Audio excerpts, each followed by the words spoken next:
shit getting active, I'ma stand it down. We taking ground, call the ambulance. That shit go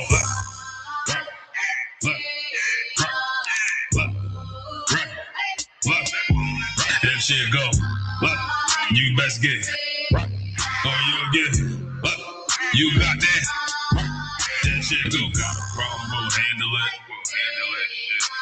Niggas acting hard, you better stand on it. We on every corner, we stamping it. You better get your life for this king shit. We ain't playing around, there's no cowards, dog. If niggas charged up, you get powered off. Rule of speech, keep it raw. It ain't my fault that you niggas soft. It ain't my fault that these niggas frauds. It ain't my fault that them niggas rats and your colors fly. You don't get that shit go.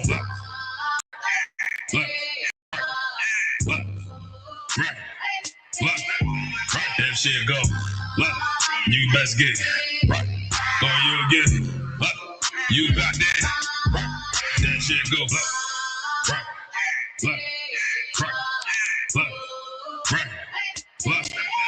That shit go. You best get or you'll get you got that. That shit go. Wanna go to war, gotta have it to the bed. Tryna cut the secret, something you don't understand. Getting tough on my baby, better take it like a man. Nigga, how you walk away from can? If you willing to die, you better be willing to stand. Jump around the world, see a bunch of corners held by the VPK niggas. All the VPK niggas go to camp. And I'm on Shamar, hanging out the car window when I pull up straight to the battlefield. I'ma make sure niggas make it back home. Say, nigga, what you thought? Man, anything moving, I be on. Gotta remind them, we never like the niggas that you saw. If you hear back up, that'll be your last time. Get out the way, the price to pay before. That shit go. Nah, for real though.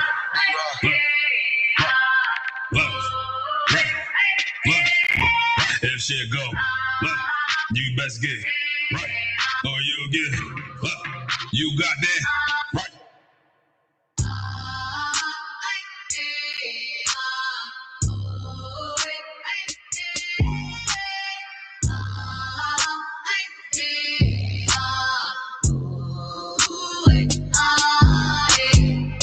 Really serious and you're looking for a Christ man, one who's knowing it with the Lord, with the Spirit of the Lord to do his will, I'm that nigga.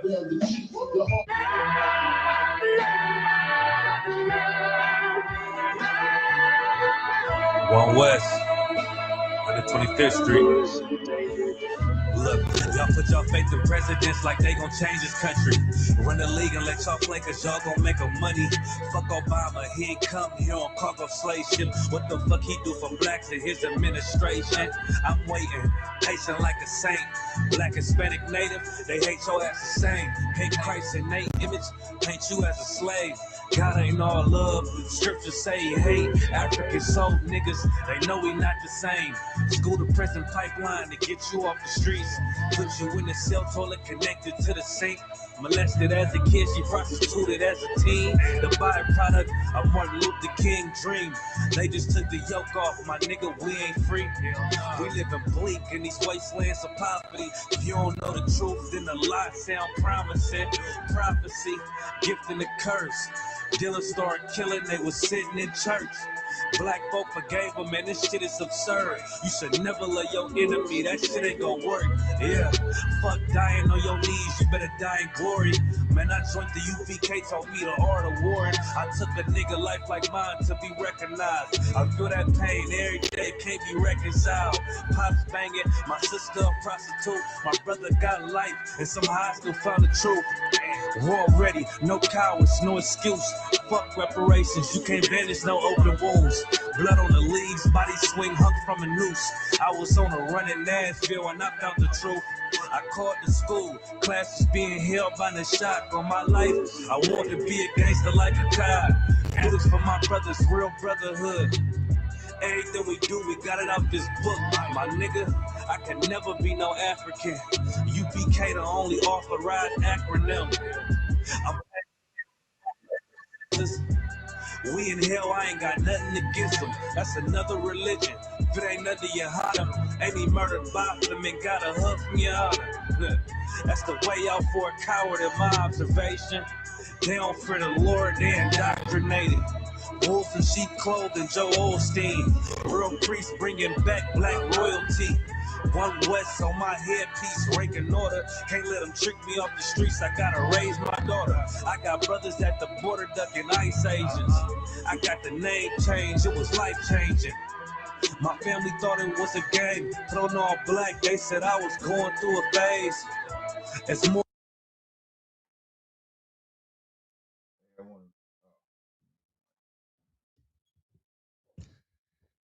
Hey, I want to show y'all something. Let me see.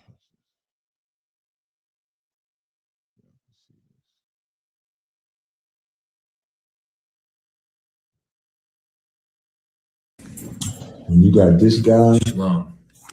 with this guy, shalom. I'm Captain Tazaryach. I'm Captain Tazaryach. And I'm a stone cold unaliver. I'm a stone cold unaliver. What he said. What he said. It's about to go down. What we said. Because it's brick outside. When you got this guy, Shalom. with this guy. Let me tell you what's over here. Now let me show y'all. I want to show y'all this picture. Let's show y'all something else. Y'all look at this picture. This picture is fucking diabolical, y'all. Look at this picture, y'all. Look at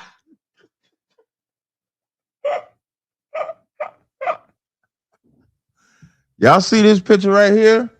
I gotta ask Katazai, who's these guys' names? I forgot their names. Katazai, what's the names of those white boys?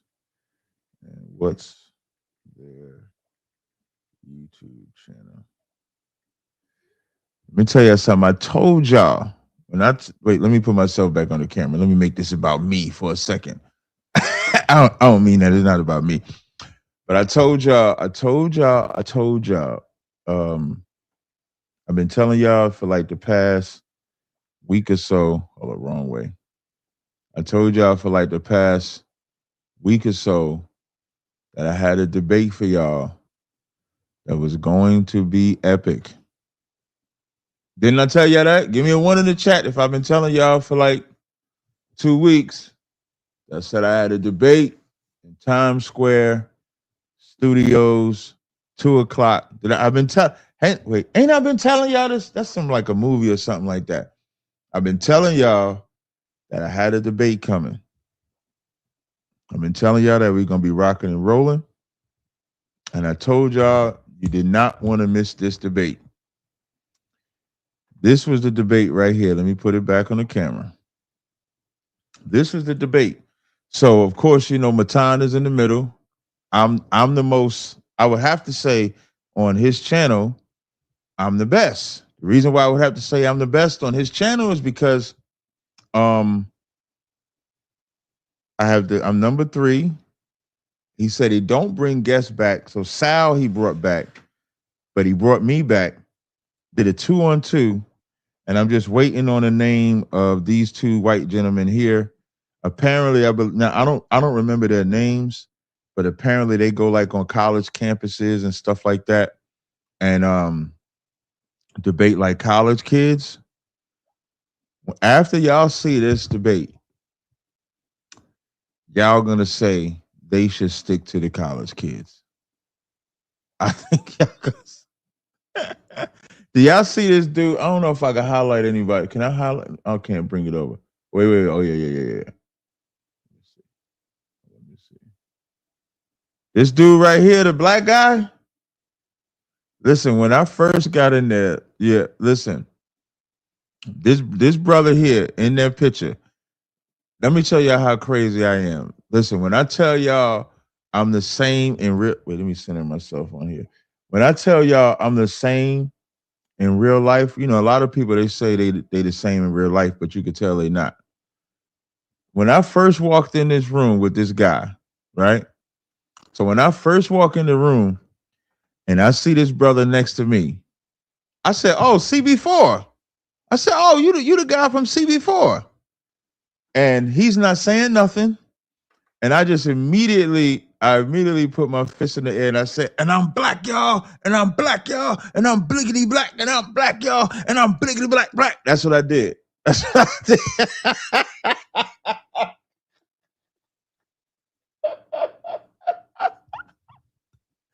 That's what I did the minute that I saw this brother. That's what I did. But when I tell y'all, this brother is a brother. That brother, y'all gonna see me. Y'all see that? Do y'all see that little Santa thing in the background? That Santa thing y'all see in the background, I smacked that shit to the ground.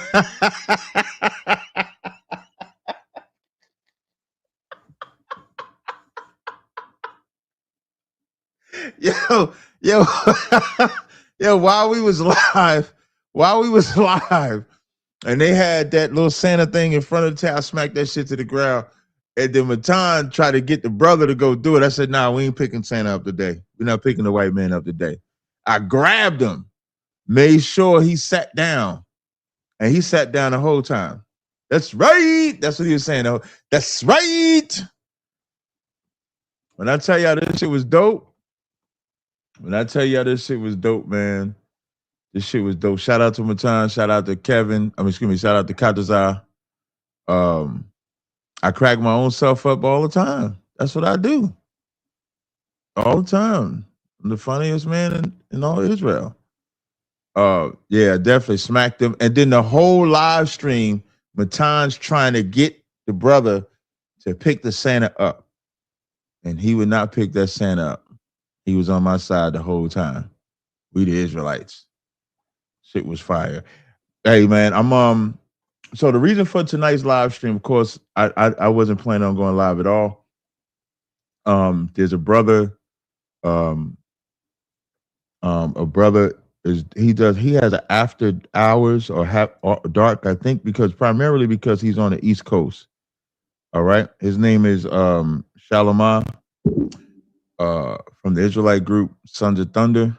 And he asked me if I would do a show with him or interview with him.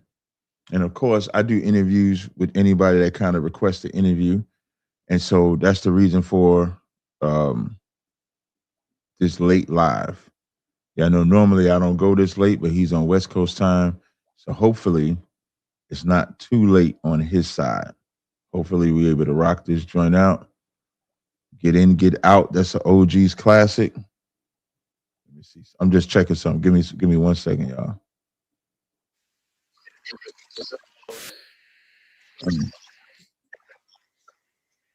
Man. So until he gets ready, what I'll do, because I think they still running their show. So what I will do is I will open up the phone lines until they get their show started. This will keep me awake. This would allow me to take your calls. So 523-205. Hold on.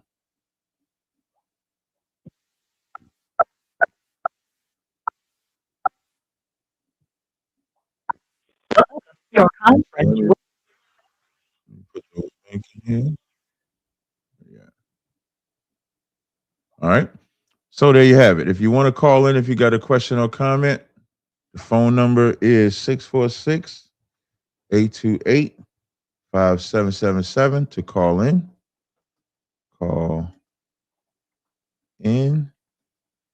Or you can click this link and join. Now, just so y'all know, I'm going to do this. Oh, damn, somebody called in already. Hold up, let me check. Let me see if we can hear.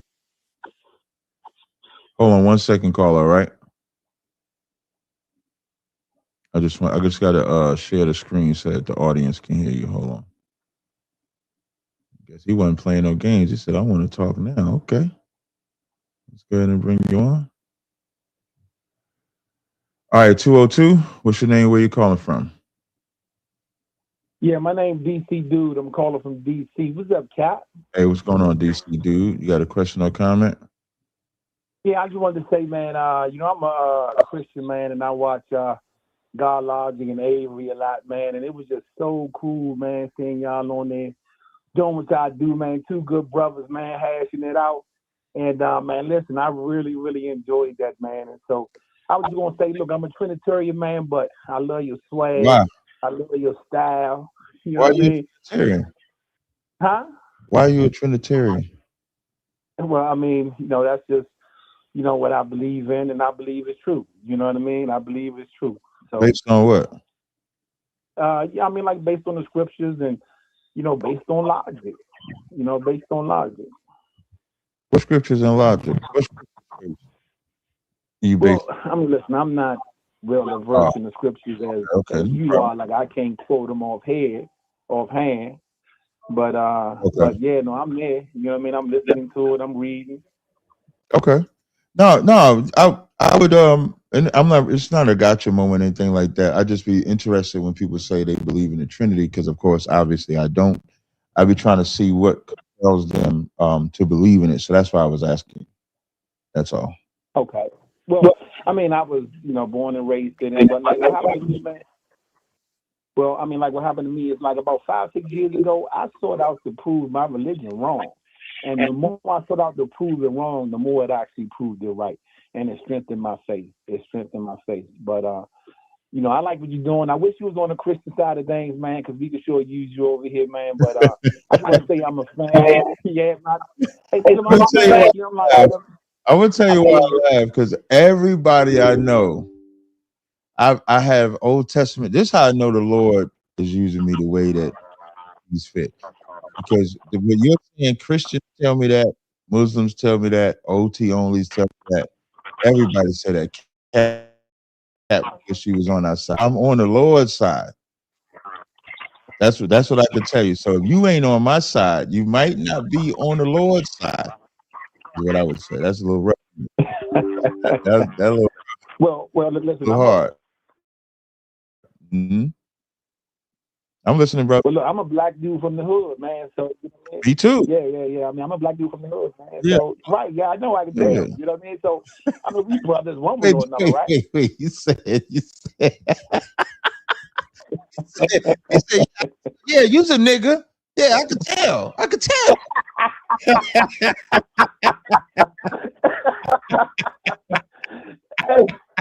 Hey, you said it, not me, man. You said it, The not way me. you said it, I said I'm from the hood too. Yeah, I could tell. I could tell, nigga. I could tell.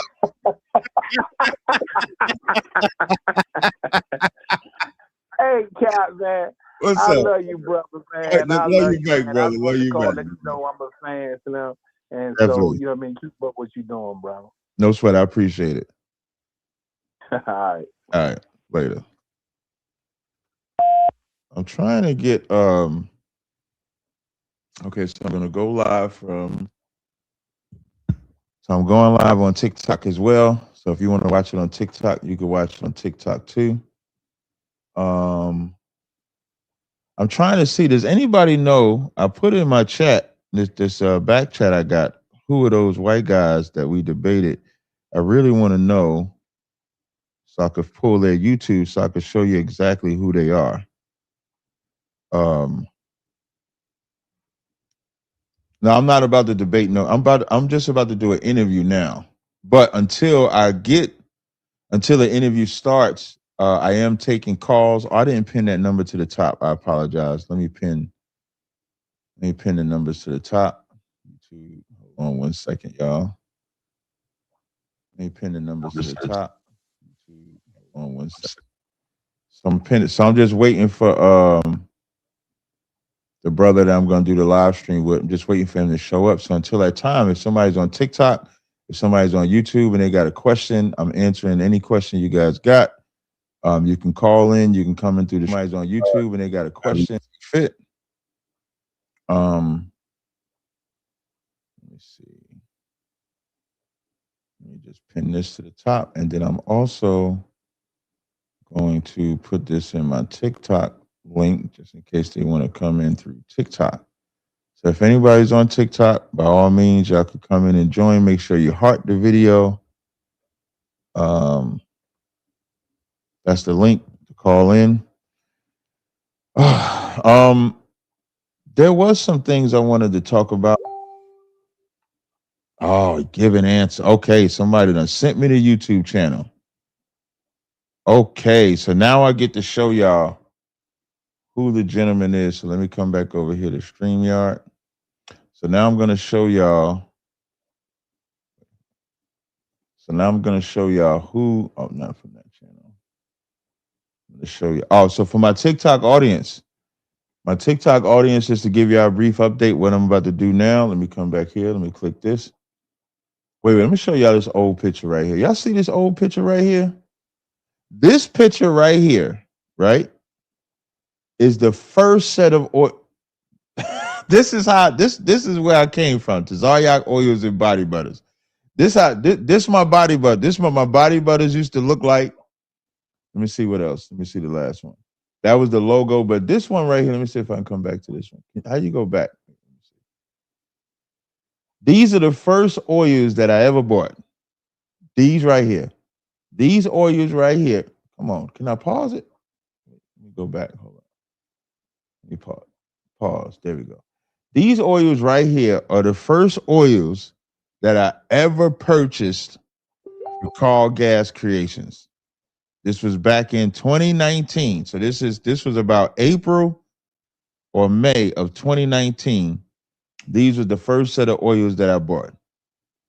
But now the reason why I brought us over here, I wanted to show y'all this picture right here. So with a brief recap now, let me come over here. Let me get the YouTube channel. Let me go to YouTube. Give an answer. Let me see. Give and what is that? Hold on, let me see something. Oh, give an answer. Here we go. Let me see. These guys. Damn, I didn't know they was that big.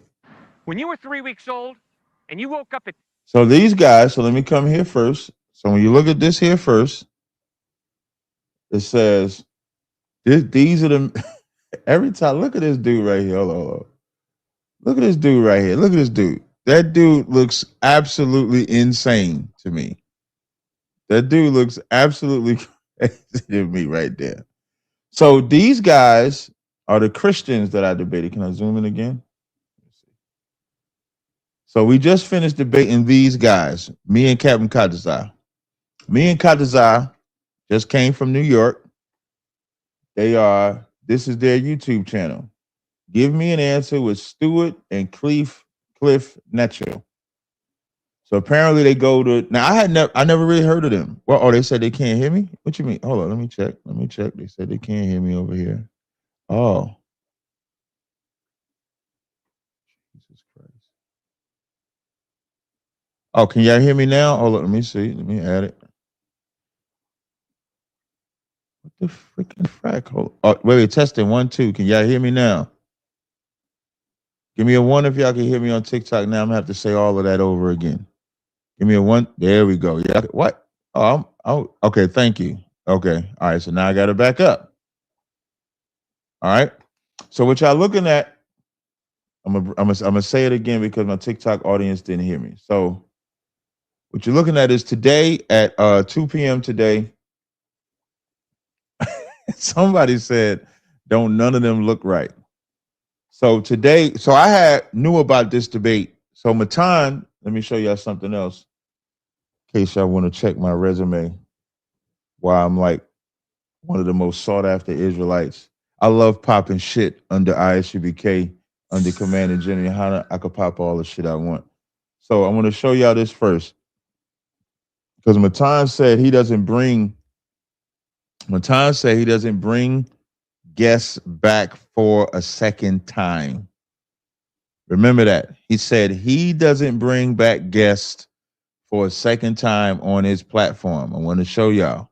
So now I want to go to the videos. So when you go to videos, you click the videos, and I'm just going to go to most.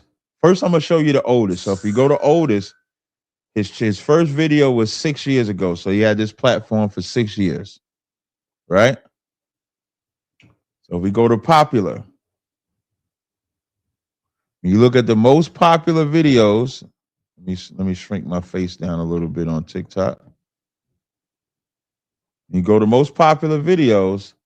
I am number 3 on his channel. 1.6 million views. 1.6. If I was to click the video, if you've never seen this video before. Hold on a minute. Wait, Lord.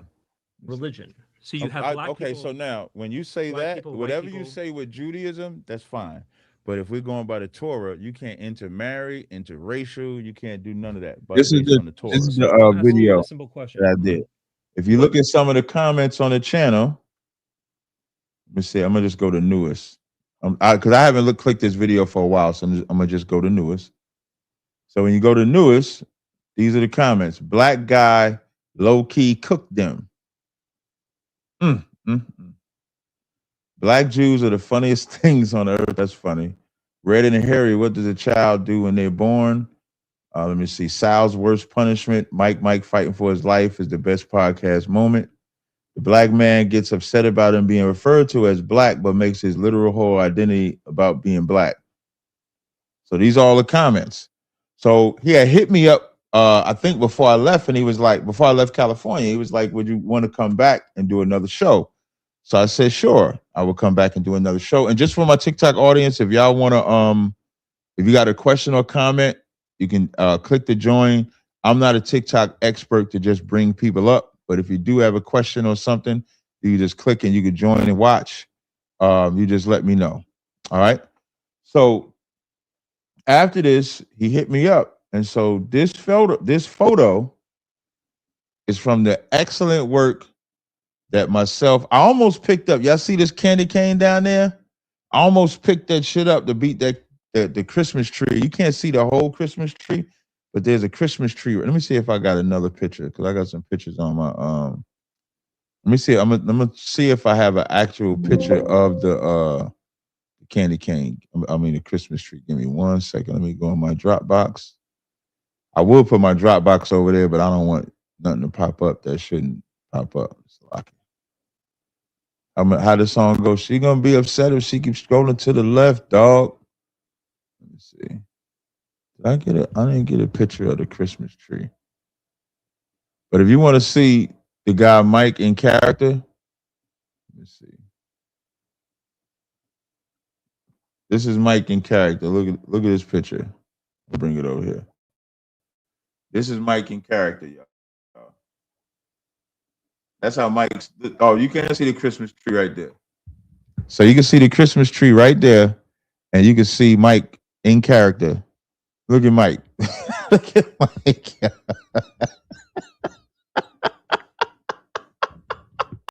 No, the video not up yet, man. We just did it today.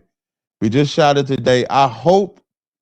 Listen, they're not gonna leave it all unedited, but I hope they leave it unedited, because when I tell you, it was the most funniest thing ever. That Christmas tree. So now the theme, of course, is Christmas. And so the whole time when we're battling, I got these two white boys who's supposed to be smart. So these two white boys here, these two white guys here, they are these white guys here. Give me an answer. Now, I've never watched their videos, but let me see. Stuart Cliff hit the streets of Austin, Texas. Give me an answer. So we're going to click a video, and we're just going to see what they're about. All right. Now, and again, I just want to remind y'all, I'm doing this until the brothers I'm supposed to be interviewing with live stream is over. Now, depending on how long ago, we'll see. So this is give me an answer. So we'll click a video. Let's see what happens. Let me see. Give an answer. What is a good person? Let's see what this is. Let's see. Because I'm still a good person. And well, you are. Who defines good? Me and people in my life. I'm a good person or what? I'm a great person. Steal it. I'm a great person. Yeah, but I'm a good person, guys. No, here's the difference. Here's the difference. Because you know that people who steal are bad, and you know that doesn't define what a good person is. So you would not be able to tell You've people. got to be kidding me. I'm not kidding you. You think No white jokes. South Africans No jokes. No questions. really thought apartheid was wrong? What, You think the white slaveholders in the United States really thought down deep that slavery was wrong? Maybe. You think Hitler thought that gassing Jews was really wrong? Wait, yes. You think Adolf Eichmann really thought that gassing Jews was wrong? He thought it was right. You think that America really thought that I've never heard. Hiroshima and Nagasaki? I've never heard of these guys ever. Somebody said using the Edomites platform. Wait, somebody on Twitter. This I'm gonna show y'all this on TikTok. Somebody on TikTok said, "Look at Cap starting to love the Edomites." Don't wait. Let me show y'all. I wish I could copy and paste this comment. This brother said, "Can you show this comment? You can't show comments on the screen." This brother on TikTok said, "This brother." John Maxon 189 on TikTok said, "Look at Cap starting to love the Edomites. Don't go Deacon and Hassad on us."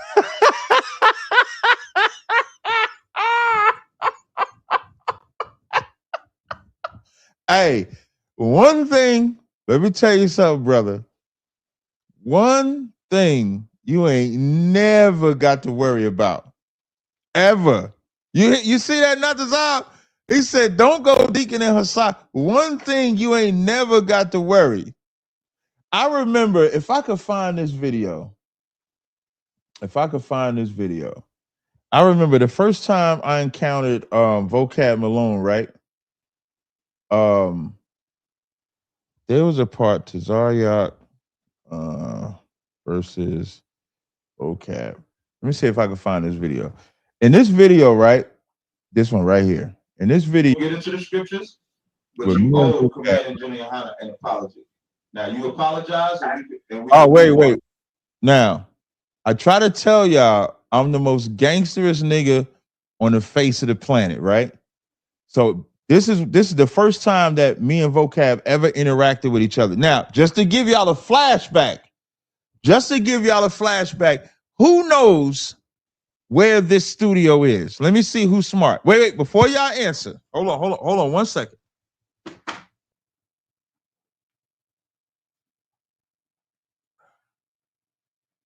Now I just created the label. Now I'm not selling nothing for all my Sabbath police. For the Sabbath police, I'm not selling nothing. I'm giving something away, right? So I just made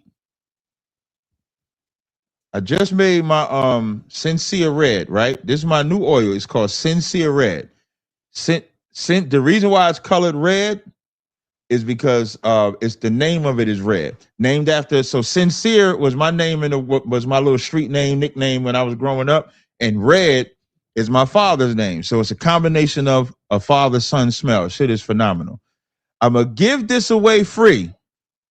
Damn, Cal and Quarter. Okay, so for Cal and Quarter, so I got the correct answer on YouTube. I got the correct answer on TikTok. What I need both of you to do, Quartet Kid and Kyle Smith, is to message me. Don't message me till Sunday though. Message me your name and address. I'm gonna send you a free oil of Sincere Red. This studio, how me and Kadazai started doing this radio show, this studio was Linkage Radio. It was in Mount Vernon, New York. The only time slot they had for us to get on their radio show was 12 a.m. to 2 a.m. And from 2014 to 2016, I asked you where you were going, and I don't even know who you is to be asking me where I'm going in New York. So from 2014 to 2016, we did this radio show. That's why we used to call it Israelite. It used to be called Israelite Vibes. And then when we got to school in Harlem, people think we changed the name because of Polite. We didn't change the name because of Polite. Polite is the one that came up with the phrase I came up with the phrase "cross the line or get the fuck out of here." But Cross the Line Radio came in 2017. And from 2014 to 2017, we would come here. And here's the crazy part. Y'all want to know how crazy it is? I used to work at Home Depot. I don't even know how I did this job. I used to work at Home Depot. I was only working part-time. I was working part-time from 4 to 9, 4 a.m. to 9 a.m. And on Thursdays, I would go to class from 7 to 9, go to Yonkers to Zakar's house till 12, then go to Yonkers, do the radio show from 12 to 2, and then go to Home Depot. But now I'm driving from New York to Union, New Jersey, because the Home Depot I worked at, hold on, let me kick this dude out of here. Let me kick this dude. There we go. Let me go ahead and delete your comment. I'm gonna put you on timeout. You comment again. I used to drive from Mount Vernon to Union, New Jersey. I used to sleep in the parking lot. So I didn't even drive home. So I would drive straight from the radio show, drive to the parking lot of Home Depot, probably get there about, if I'm leaving right, I would leave right at 2. I would get there about 3, sleep for an hour, and then go work from 4 to 9 part-time. I was a packer. So I used to have to pack like the stock. Like I can go to Home Depot and I can read and I can tell how they do the stocking and all that stuff like that. That's what I was doing for like 3 years. Can't nobody talk to me about putting in no work. For 3 years we did that, but that's this background. But in the beginning of this video, I made Vocab apologize. This is real gangster dumb. Watch this. Like I'm gonna tell you what you said, what you did, and then you can do right. Now I know you so-called white man, but you can do right by correcting what you said. And it's funny I said you the so-called white man, because when I said you could do right, I had to cover myself because white people don't do right, so we could see. Atrocity, and it was horrible. You ready for me to say it? You were right. I do owe him an apology, and I know probably what for. I made a mistake. I said that he was the one they were going to make the doll after. I was incorrect. I was at the one on Vauxhall. I worked at the Home Depot on Vauxhall. It was called a superstore. I don't know why I said his name. I asked him to edit the video because I knew I made a mistake right when it was over. They didn't, but they did put a little text in the bottom of the video to say vocab was wrong here, apology. So I do apologize for that. I gave the wrong information. I tried to amend it. As soon as I realized I was off the air, I realized I said the wrong name. It was comfy. I don't know why I did that. I am sorry. So as you can see, to my good brother that said, don't go Deacon and Hassad on me, you'll never have to worry about that. And now I brought this up because I want to see if I could find a point. There's a part in this video where Vocab tried to give me a compliment. I think, let me see. I disagree with you that Isaiah 56:10 was talking about those. I don't know if I can find a minute marker in here, but here's the one thing that white people can't really do. You can't really compliment me like that. It like when you compliment, you got Vocab apologize at Genesis, keep your secrets.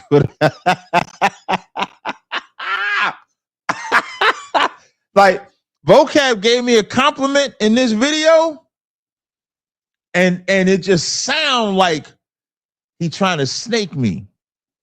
And when it sounded like he was trying to snake me, like a light switch, it just flipped. And that's when I said, you're going to be happy to make my coffee because you're going to want to live.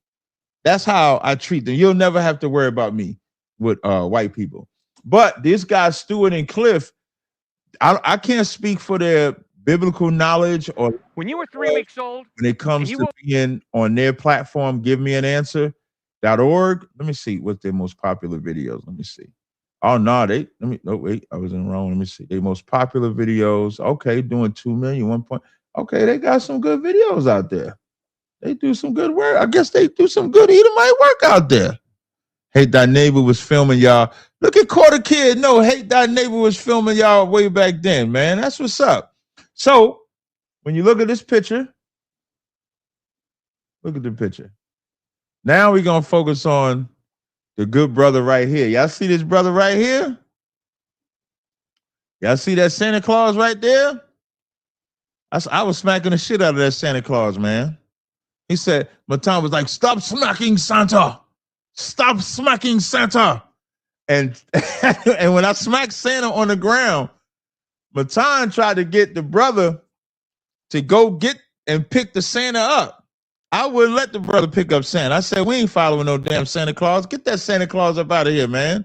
But these white boys, let me tell you something. You want to know, and so remember the theme of this debate was Christmas. That's why they got the Christmas tree there. That's why they got the candy cane there. He got the Santa hat and all of that. And these men admitted that they worship idols the whole time. I had to, when there was a part where when we first was talking, they don't like to go within the Bible. They like to go outside of the Bible. And so I made a point, and let me show y'all. I love this scripture right here. I bring this scripture out. The hell is that music? Another. I don't think y'all hear that. Oh, y'all might hear that. But I just want to show y'all this scripture real fast before this brother goes live. All right. Hey. This is Matthew 11:25, y'all. I want y'all to remember this scripture. If y'all don't remember anything else, remember this scripture. That's kind of good. Got the little music vibing. Got the music vibing while I go read the song. This now, you'll never get a song like this today. You'll never get a song like this today. But this scripture, well, I think, I don't know if we're gonna mess with that. Hold on 1 second. We're gonna get rid of that for 1 second. So in Matthew 11:25, before I go and join this brother's live stream, it says, at that time, Yahushua answered and said, I thank thee, O Father, Lord of heaven and earth, because thou hast hid these things from the wise and prudent and has revealed them unto babes. That is a fire instrumental. Now, why is that important? Everybody in today's time, what you finding out a lot is that, you're finding out that people that say that they love the Most High, Israelites included. Y'all want me to bring the music back? Oh, let me see. I'll bring the music back. I don't want y'all to say, Cap, you wouldn't even let the music rock, man. You wouldn't let the music rock. Y'all want me to be in music? Oh, somebody said, nah. So now I'm going to tell you, in 2025, what we getting into, I remember there was a time where we said, let God be true and every man a liar. The scriptures was our foundation. There's a debate demon that exists that's making you think your scholarship is your foundation. The scriptures outweigh scholarship anytime, any day. It does not matter. And while the scriptures outweigh scholarship, it's just because of what Christ said. Because in this analogy, the babes are the disciples. The babes are the one that are born again. The wise and prudent are the Pharisees and Sadducees, who was not actually wise and prudent because their wisdom was in the world. Their wisdom wasn't with the Most High, because when the wisdom is with the Most High, do you know that if the wisdom is with the Most High, that means that the Most High determines who's wise and who's not wise. So now it's not determined on how many years you studied something. It's not determined on how much you fasted. It's not determined on how long you've been in the truth, how old you are, how young you are, how much Hebrew you know, how much Hebrew you don't know. How do you know the books of the Bible? Can you find the scriptures fast? Do you have a precept book? Can you debate? Can you do this? It's never defined by that. It's defined by who the Lord chooses. But in this day and age, man, I was saying this on my Car Chronicles. What y'all are seeing, this is to my Israelite community, to the Israelite community that does not want to listen to ISUPK, no matter how much the Israelite community let y'all down. And if y'all was being honest out there, y'all would agree that Israelite community is letting y'all down.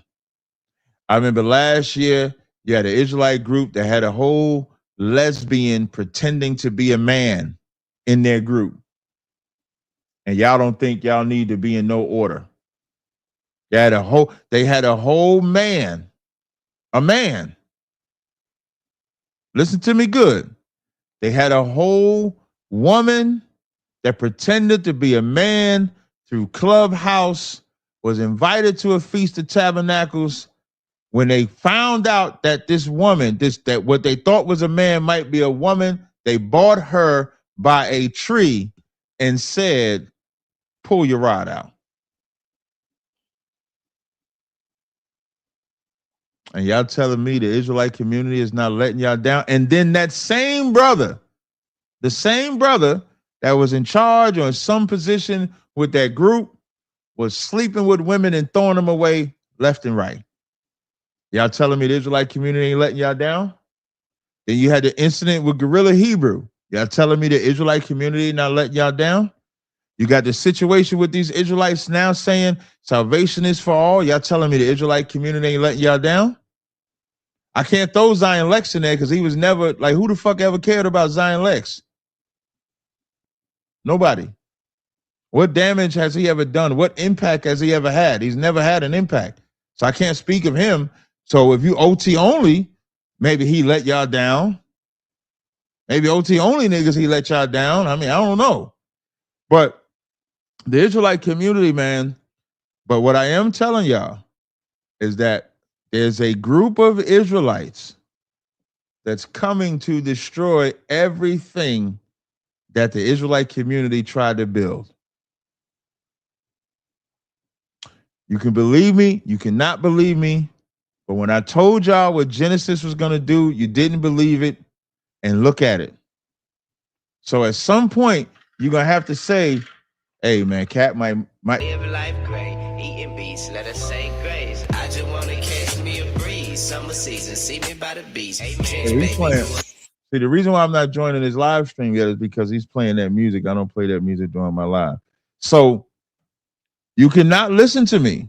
And let's say, even if you don't want to join me, because you might not even be fit for ISUBK anyway. But if you want to be not let down anymore, I'm telling y'all, there's Israelites that are going to, and the crazy part about it is, think about it. So I just showed y'all this give me an answer, right? These are people I'm battling. Right now, it says the world makes more sense with God. Give me an answer. These are white men that believe that they can teach us the Bible. How long have white people misled us with the Bible?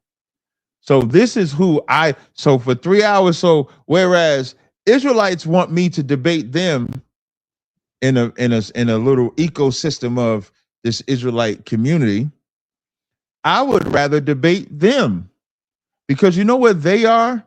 They are bigger than the community. There's a more impact if I go in front of them, confound them, which I did, confound them on Jesus is God, confound them on a Christmas tree, confound them. Listen, there's a part in this dialogue that Captain Tazaryach, so the older gentleman says that Jesus is not a racist. Now, we never wanted Zion Lex. I don't know about that one, the word. I don't know about that one. But the older gentleman tried to say that Christ was not a racist. Tazaryach said, this is what Tazaryach said, are you familiar with Mark the 7th chapter? So, and they said, yes, we're familiar with Mark the 7th chapter. And so Tazaryach says, hold on, let me text this brother. Let me just text him. Let me know when you finish playing music. So when Tazaryach's talking to them about Mark the 7th chapter, right? Tazaryach says, when Christ said, let the children first be fed, it was not meat to take the children's bread and cast it to the dogs. And Tazaryach asked them and said, who were the children? They did not want to answer who the children were. He said, well, who were the dogs? They did not want to answer who were the dogs, because that would have proved that Christ, even if you don't want to call Christ a racist, Christ for sure called the children of Israel the children, and he called everybody else a dog. And then you know what I had to say, as I said, and you know what a female dog is? A bitch. I had to say it because that's what a female dog is. Said it right on the live. So, and my point in all saying that, you got to actually pick what enemy you want to fight. And the problem when you teach that salvation is for everybody, the white man instantly does not become your enemy anymore. The white man becomes somebody you think you can change. The white man becomes somebody you think you can convert. The white man becomes your brother. So y'all better watch. Better watch out. Better not cry. These Christians is coming to town.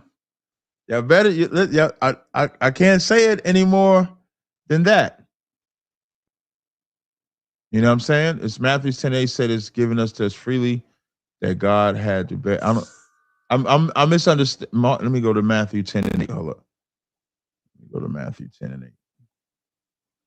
Matthew 10:8 says, heal the sick, cleanse the lepers, raise the dead, cast out devils. Freely ye have received, freely you give. That's correct. That's correct. She had to beg. Damn, that's a good ass point. Not Tazaryach pulled this scripture, said freely give. Just so Yahweh would freely give it to an Israelite. But to that white woman, she had to beg. And you know what she said? When he said, the children must first be fed, she said, yes, Lord. But even the dogs eat the crumbs off the table. And when you go to Mark 7, right? When you go to Mark 7, is it Mark 7? Yeah.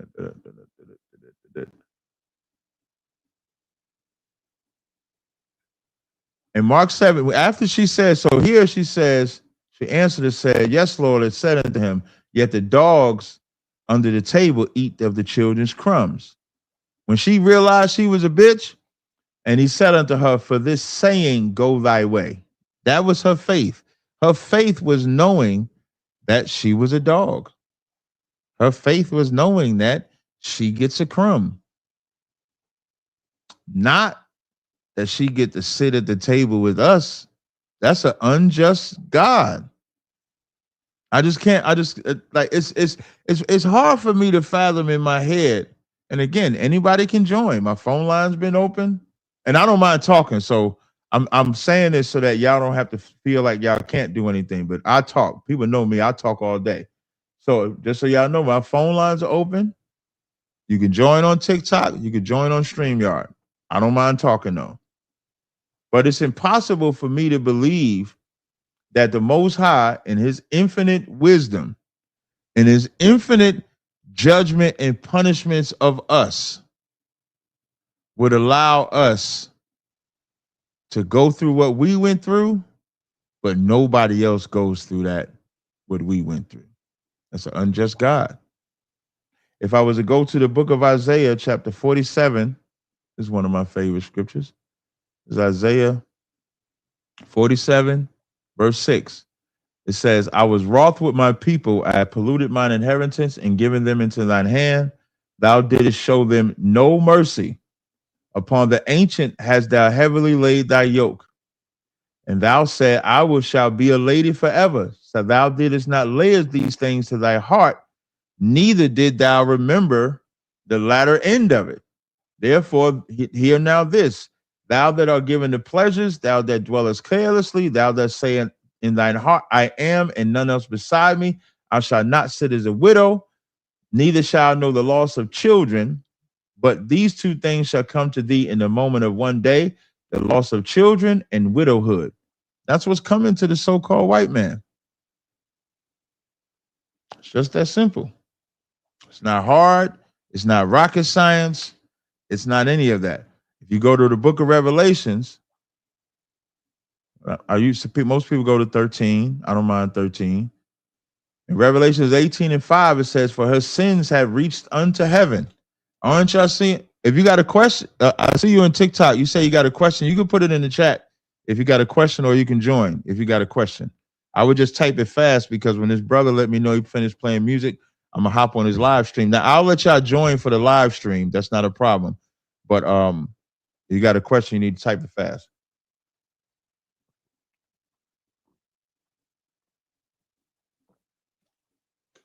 It says, "For her sins, having to sin." Like, I don't know how much we can take. There's a scripture in the Bible where it says that the Most High cut the time short, or there be no flesh left. Now, just think about that. Cutting the time short, that got to be crazy. Because imagine how much time we would have had. So then it says in verse 6, it says, "Reward her even as she rewarded you, and double unto her double according to her works. In the cup which she hath filled to her double. How much she have glorified us and lived deliciously." Call up where you calling from. You got to pause me in the background. What's your name? Where you calling from? I'm calling from California. My name is Michael. What's up, Mike? You got a question or comment? Yes. With the end of the world coming, it's about Revelations and the end of the world. Do you think it's AI, these robots, or do you think it's the Chinese government? Who you think gonna bring about the end of the world? What you mean by the Chinese robots? Like what role do you think they play in it? I guess let me say it like No, not Chinese robot. Like, do you think it like they say China's gonna overtake America? I'm asking you, is it China? China is a part of it. Up? No, well, China is a part of it, but China is not what's going to be the end all be all. When you see them all coming down, like, everything is going to be centered around the Middle East. When you see like when they talk about the Valley of Jehoshaphat or the Valley of Decision, those are the things that you see. The closer that they get on the brink is the closer we get to it. That's more to it. China is going to play a part, but they're not the major part. They're not the major players. When you see Russia really dig into it, because then that forces America to show their hand and get into it, then you'll see we're like at the verge. Okay, but one more thing was the robots and the AI that taking over. They say the robots gonna replace humans. Well, robots are replacing humans now. When I was in Vegas, I saw a car driving by itself, delivering a package. That's happening right now. In Jersey City, on Journal Square, Jersey City, I was walking through there going to get a coffee, and there was a little robot delivering a package right now. There's robots in places right now. McDonald's is automated. Somebody put in the chat. So there's robots. Let me tell you when it first started. Them self-checkouts, where now they make you work. All of that. All of those things. That's why, like, I told my daughter, my oldest daughter, the job I told her to get into was nursing. The reason why I told her to get in nursing is because you can't automate that. I didn't want her to take no other job. I didn't even want her to get in my field of the computers and stuff like that, because you don't know where that technology is going. I told her to get into nursing, and she did it. So I wouldn't take away from what you're saying is true. So I'm not taking away from the fact that you're saying that they're replacing us. So I'm not saying that.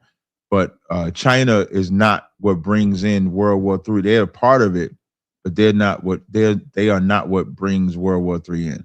I hope I said it right. Okay, and this gonna be the last thing. You don't think the Antichrist though is like an AI cyborg, like a machine, like this really running the show? Here's a better way to explain that. Don't think like that, because the Antichrist was in existence when it was spoken. Antichrist just means against Christ. So the Pharisees were Antichrist. The Sadducees was Antichrist. Judas was an Antichrist. So you can understand what an Antichrist is. What you're talking about is a cunningly devised fable, a cunning device. So a device could be used. Like I remember when I remember one time, man, when I used to be on these phone lines, they started talking about the Blue Beam Project and the phone went out and they just swore that they was listening to us. So you can look at the projectiles, but you can see them preparing for that now. Are you aware of the Tupac hologram? They would put up the Michael Jackson hologram. You familiar with those? Yeah, like the Easy E hologram. Yeah, Easy E hologram, where they would put those holograms out so you can see them. So you're seeing all the things that they can put in place. So what's to say that you won't be driving down the street and then boom, you see some giant man in the sky. You think it's real, but it's something they fabricated. Anything is possible when it comes to the so-called white man. I'm gonna get off right after this. Mm-hmm. I think the world's not gonna be here after 2050. In terms of like, a shift gonna take place by 2050. I hope we don't even make it that long. You heard me? I don't want to make it. Yes. I don't want to make it to 2050. I pray Christ return long before 2050. You understand? Yes. Long before 2050 gets here, I pray that Christ return. That's too long for me. Please. You understand? Yes. All right. Anything else, brother? No, that's it. Shalom. All right. Shalom, brother. Now, I hope this brother come on now. This brother told me midnight. My time is, and I'm sorry. He told me 11. It's almost 12. I'd have been asleep, y'all. I had a long day. When I be doing debates, sometimes my brain be having a reset. I'm gonna check again. Let me check. Let me see what he doing. Let's check it together. Let me see. On the left-hand side, through, we see a lot of they about to come on. people who are using Charlie Kirk talking points and a lot of polemics to kind of get a 618. What's your comment? To say why we don't deserve Yo, one thing or another. Do you think that the whole right-hand world side, is going in, or just in the world that we live in? You said, do I think what? The whole world is going in, or just this world that we live in? I need to understand exactly what you're saying. No, I don't understand the question. Like America, like as far as this world we live in, I mean like America. Or do you think America. the whole... Yeah, America's gonna burn, but the earth will always be here. Like in Revelations 21, I think in Revelations 21 and Revelations 21, it says, and I saw a new heaven and a new earth, for the first heaven and the first earth were passed away, and there was no more sea. And I, John, saw the holy city, New Jerusalem, coming down from God out of heaven, prepared as a bride adorned for her husband. And so you'll see a change of state. So when it says new heaven, because Israelites will have their heaven, the heaven of America will go away. America will burn, America will be destroyed. So the earth will be here. The world will change as you see it. The world as we know it will be different. It'll be the Israelite world under Christ, under the Most High. Now, I do got to hop on live stream, brother. The brother's ready. But I'll probably do a live stream tomorrow. We can pick it back up, all right? All right, thank you, brother. All right, thanks, man. Peace. All right. All right, boot him. Boot him. All right, now let's go and join the brothers live. Y'all can stay with me. Let's go ahead. Let me go ahead and join the brothers live. Now, I may have to mute on this one when I show this to y'all. Let me hide that. Let me go here. End of the day, in heaven, for so be persecuted than the prophets which were before you.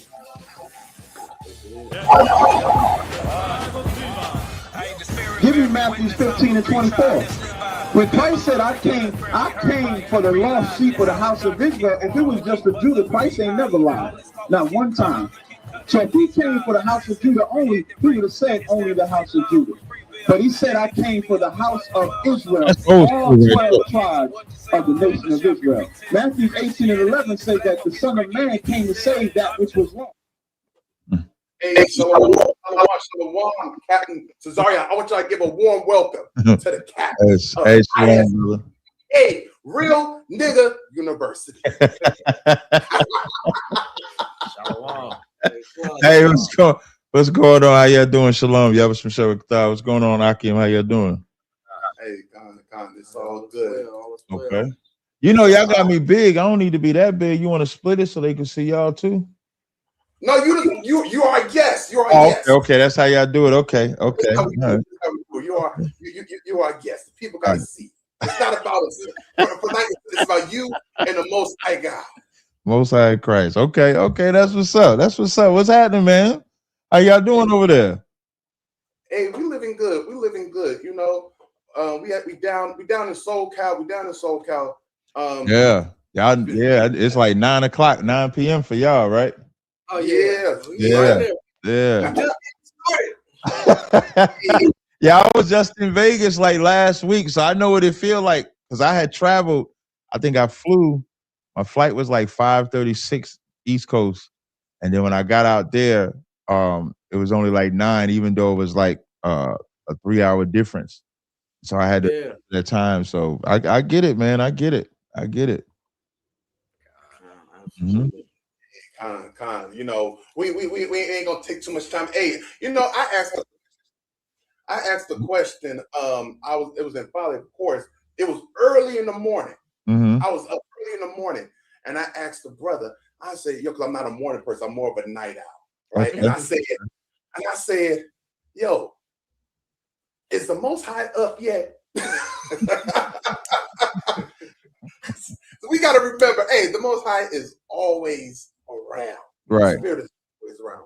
That's But without further ado, hey, we seen you on all platforms almost. Most High Christ. Yeah. We just seen you with God Logic. Right. We seen you with the so-called Jewish people. Mm-hmm. Representing the community and That's it. That interview. Hey, I saw Captain Tazaryach just got on there this time. What? Yeah, you see the photo I put up? God. Listen, when y'all see this one, this one now. So the first one was funny. Mm-hmm. This one I would say is more brutal. Like it got some fun in it, but this one is more like you'll see. It's like more camp driven. Like the first one, you had the Sal, the creator, the comedian. You got the Jewish guys, you know, getting a feel out. They making their little jokes and stuff like that. This one, we got into the Christmas tree. We got into the white man is the devil. We got into racism. We got into cults. We got into everything.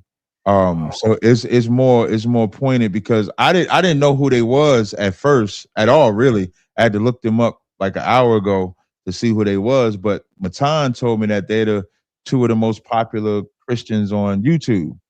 And so on their channel, they do have like 1 million subscribers just about. But they don't know the Bible though. They don't know the Bible. They admitted that the Christmas tree is in Jeremiah the 10th chapter. They did not listen. I had to get them to pull teeth to admit that they putting gifts under the tree, so which makes it idol worship. They try to tell me this. What the funny part? They try to tell me, what about Friday? What are you doing Friday? I said, I keep the Sabbath. But Friday is named after some idol that worship horses. They try to use the name of Friday to say we worship. It was bad. Like when y'all see it, you'll see exactly what I'm talking about. This one was more crushing as opposed to just funny. It was funny to us, but it got so bad at the end. The white guy was like, "Well, you said it was 10 minutes and we was it. It's been over 10 minutes. We got to go now." That's how bad it was. That's how bad it got. Hey, I knew it was gonna be interesting. You had a brother with a dashiki on. They would say we gotta get somebody else to do with this Tazaryach. And I turned him. So when I walk in, if y'all ever see that movie CB4 with Chris Rock, and so when I saw him, no lie, when I walked in the door, I said, "Oh, you the guy from CB4," and I was like, "And I'm black, y'all, and I'm black, y'all, and I'm blackity black," right in front of him. Yeah, I did all that right in front of him. But to his credit, though, because he's sitting next to me, I knocked the little Santa. They got Santa in front of the table, and as we talking, I knocked Santa down on the ground. Santa down on the ground. Matan says, go pick that up. I said, I ain't picking that up. He said, I'm talking to the other black guy. And the black guy's the brother sitting next to me. And so he initially go to get it, and I grab him. I say, no, you ain't picking that up. We ain't picking up no Christmas, no Santa Claus or nothing like that. And the whole show, Matan kept trying to get him to pick it up, and he would not pick it up. He stayed right with us and shit like that. The shit was dope. The shit was dope as hell. Hey, Khan, even Moses taught us we're supposed to destroy the idols. Damn right. Damn right. And if I'm not mistaken, Cat, you the only guest that has come on twice. That's correct. It'll be it's gonna be a third time. All praises. That's how nice it is. And I think those things, and when you was saying that I've been on a lot of platforms, that's really the most high. And I think a lot of times we can hear people say that it's the most high, but I can honestly say that from my position, because most of the 90% of the opportunities that I've gotten is not from me reaching out to them, but them reaching out to me. Like Lee Peterson interview, they reached out to us. The 85 South, these two Matan ones, they reached out to us. And that's why I just thank the Most High to stay strong in his truth, because I don't want to ever fail him from the gift and opportunities that he's given me. So I just want to give all praises to the Most High for that. Hey, Khan, even on that, a lot of brothers and sisters know about your story coming to this truth. Mm-hmm. But my question unto you is, when did you turn from just knowing we the people of the book to actually becoming a law-abiding citizen of the kingdom? Some things was instant, like giving up weed and shrimp was instant. That was the first two. Because I remember when it came to weed, so like in the beginning of November of 2009, like a couple of days, 2 weeks into November, I said, I'm gonna stop smoking. So now at this time, I'm just watching the videos. I don't really know much. I'm watching, there was a video called The Curses. And so it was kind of explaining, we the children of Israel and stuff like that. So I call myself giving up. But then my wife had gotten into a car accident and she was fine. There was nothing wrong with her, but the car got hit in the back and the front.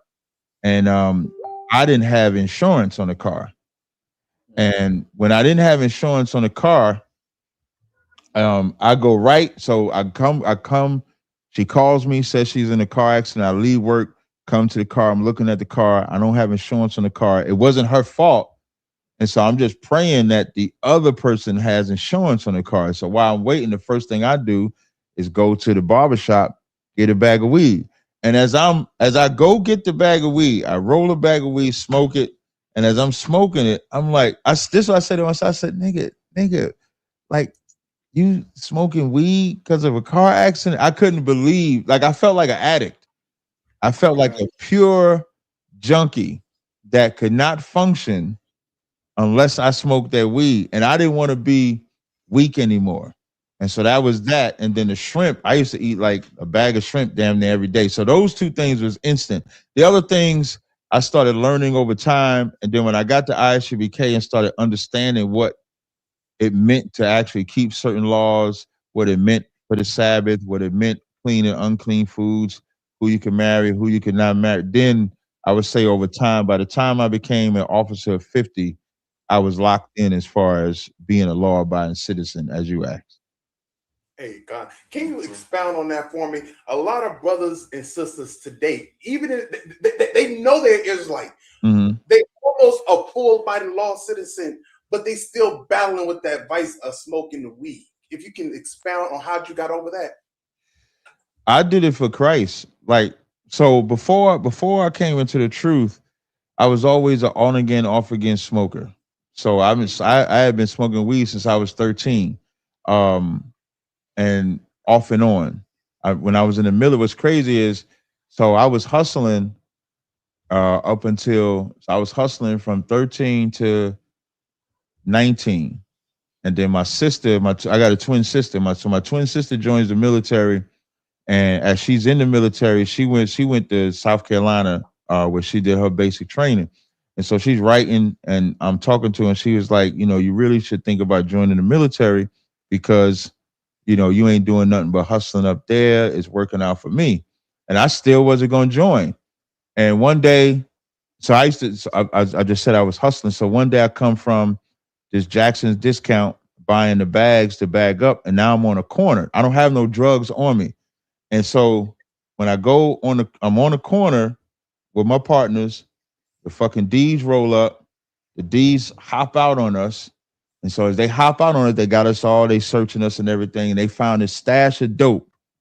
And when they find this stash of dope, now I didn't sell dope, but when they find this stash of dope, they like, if we don't find this dope on none of y'all all going to jail. And I'm saying to myself, I am about to go to jail for some shit that I didn't do. Thank the Lord, they found dope on 2 people. I didn't say nothing at all. Nobody said no. We all just sitting, standing there waiting to see, whatever. And I went and signed up to join the military then. So of course you can't smoke because you're joining the military. So I had to pass the piss test. So I go to Fort Knox. I did my basic training in Fort Knox, did my AIT in Fort Lee. When I got to Fort Hood, Texas, my permanent duty station, my barrack was on the 3rd floor. When I go on the 2nd floor, the white boy was selling the same drugs that I was just in Jersey City. the same drugs, the weed, the cocaine, the heroin. He's selling it right on the barracks, 2nd floor. And the first thing I said to myself was, why did I join the military? They doing the same shit in here. And it was worse because so now I'm like, so my the brothers that I'm meeting, they saying how they smoke. I said, well, what about the piss test? They was like, oh, they only test one of us because they don't want to pay for everybody. So on that military base in our company, the whole company will go take the piss test, but they only testing like 1 or 2 of those urines because they don't want to pay for it. So they said, long as you ain't the 1 or 2, you're good to go. I was like, all right, but pass the blunt. So I never had a real reason to not smoke, but it would always bother me. I would start reading the Bible. So I remember I read Romans 6:23 when it was like the wages of sin is death, but the gift of God is eternal life through Jesus Christ. And when I read that, I would quit smoking. I'd be in the bathroom or I'd be outside reading the Bible and I would quit. I would quit for 6 months. I would quit for 7 months. I would quit for this. Whenever I would go to church, I would be going to church because I grew up Christian. So I would go to the church. Isabella, if you're from Newark, you know about Isabella. Isabella was right down the street from the church. I would leave church, go do it. And every time after I smoked, I would always say, this is going to be the last time. So when it came to coming into the truth, I knew that I couldn't do it for myself. And I'm a little older if I tell a story long, right? But I hope this resonates with people. I know that I cannot keep this law myself. No law. I can only keep the law through my faith in Christ. That's how I discipline myself.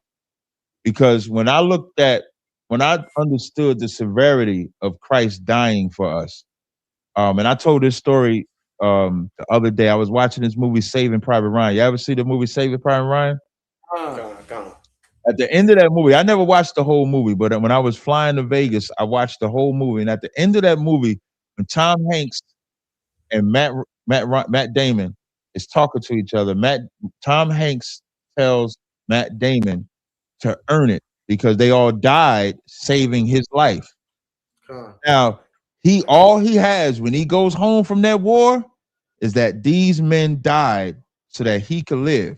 And then he says to his wife, tell me I was a good man. That's what he says. And he says, earn this. And so with Christ, now before I saw that movie, I had that in me. That's kind of how I looked at it. But that movie is a good way to explain it.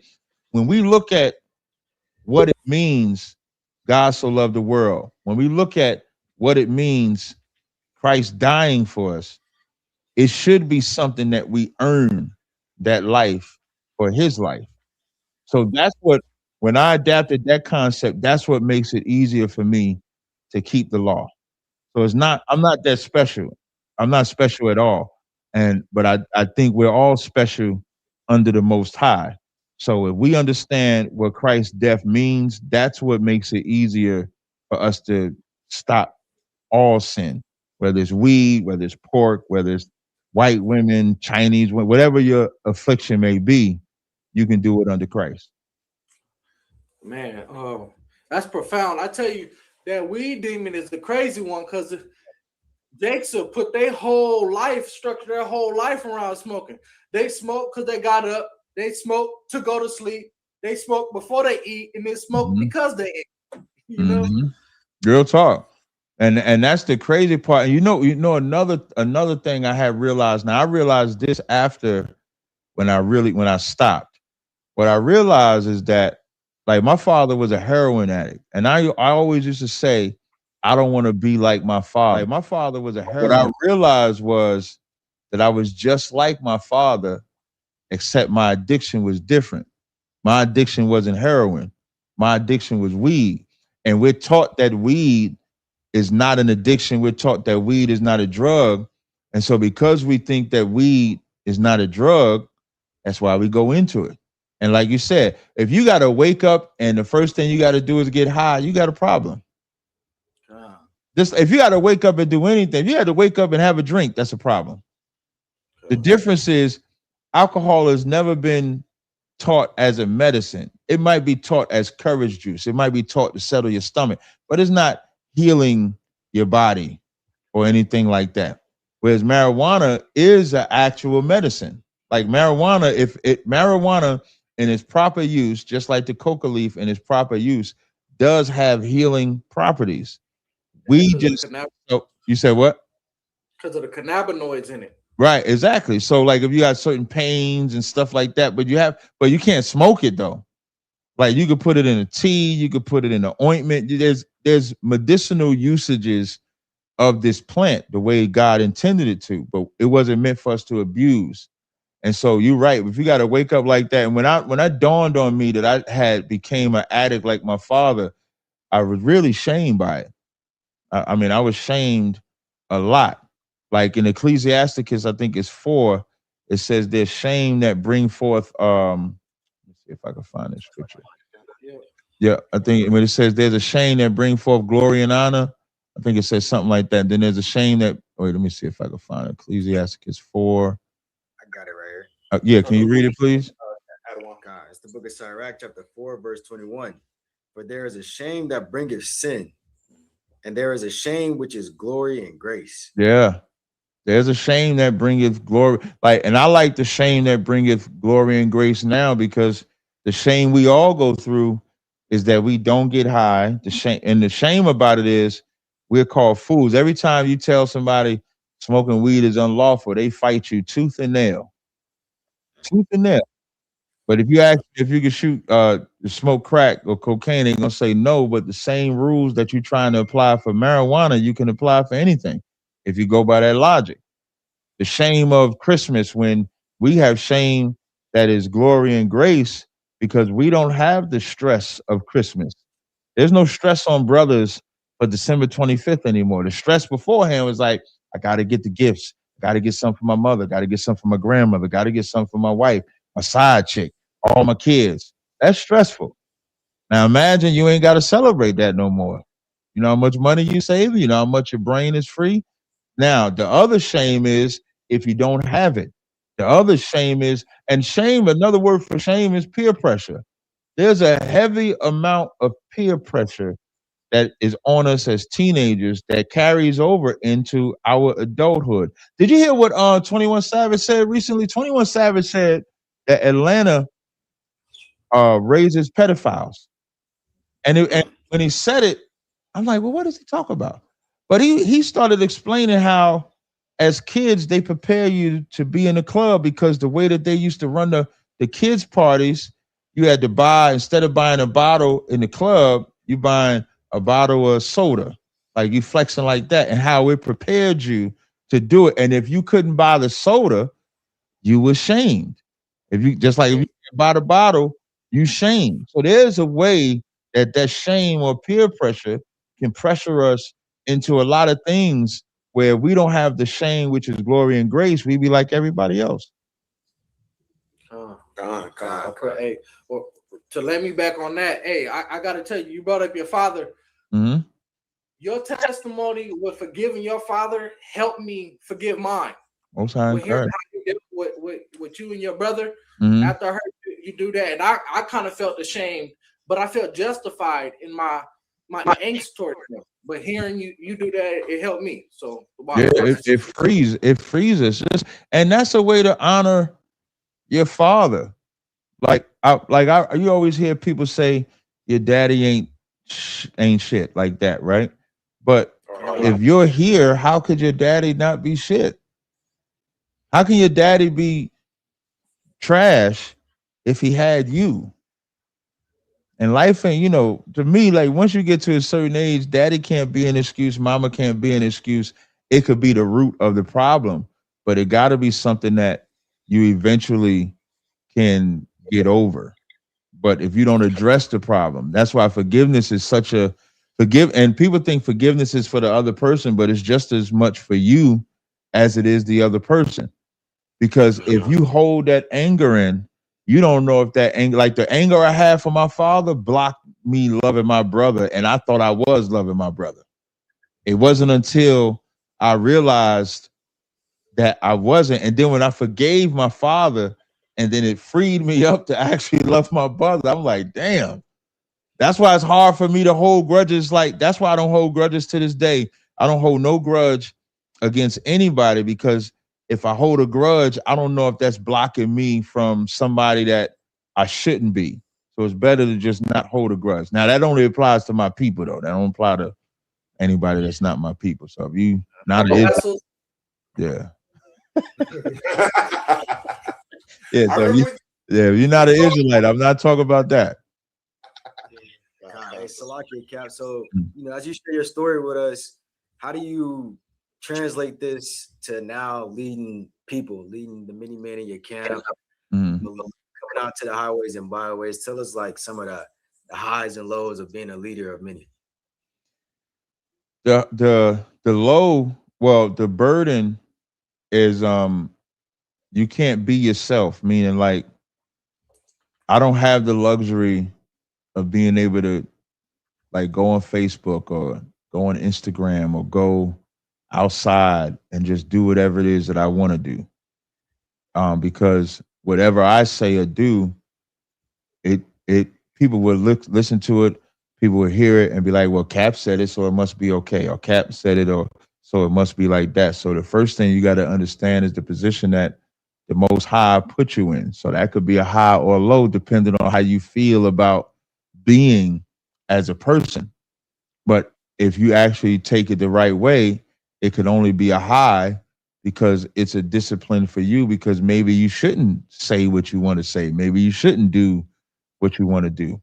The low sometimes is the trial and error that you go through with brothers. It could be a failure, and sometimes maybe you didn't give the right advice, or the failure and this brother didn't listen to you. So those are the only lows that I can experience, which there's not a lot of the lows, but those are the lows. The low, like most people probably think the low is having to take calls at 3 a.m, having to drive at the spur of the moment to go help a brother, taking calls all day.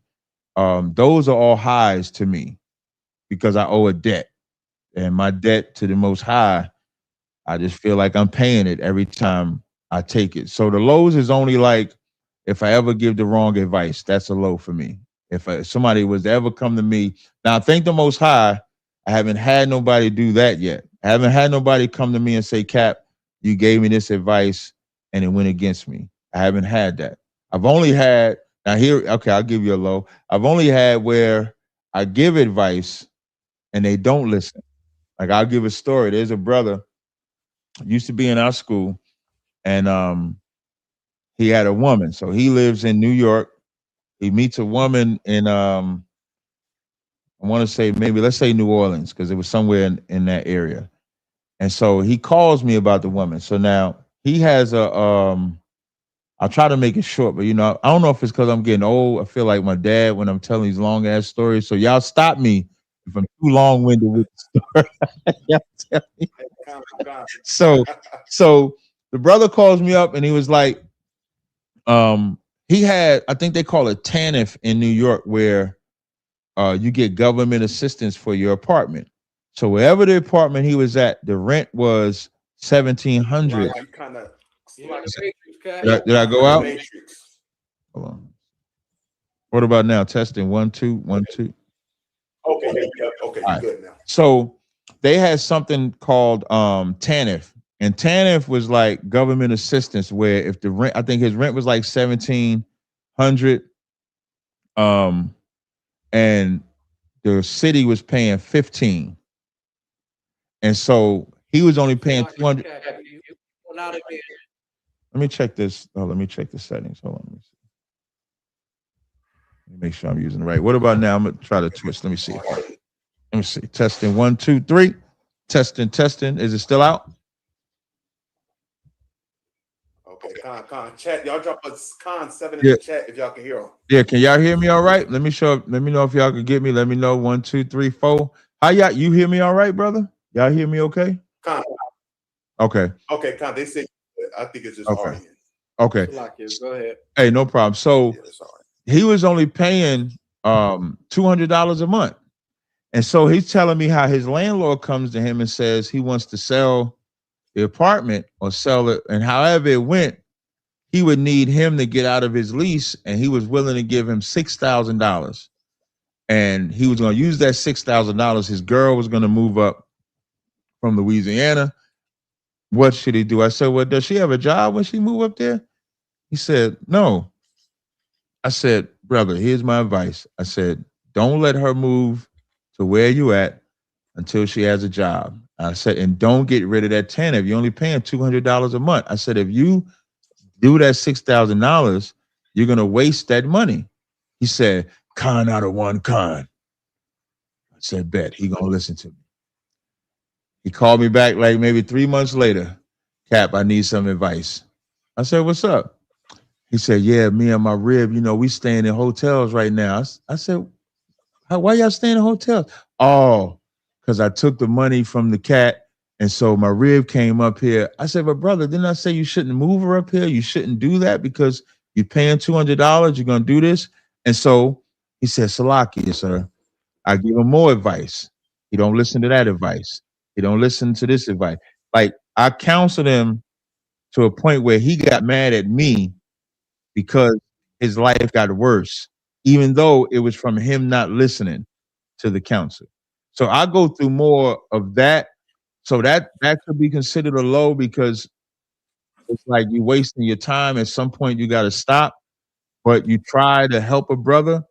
But that's about the only type of lows that I can could really think of. As far as having to work and take calls, now what I will say is that sometimes I do battle Satan when that phone rings, but I answer it every time.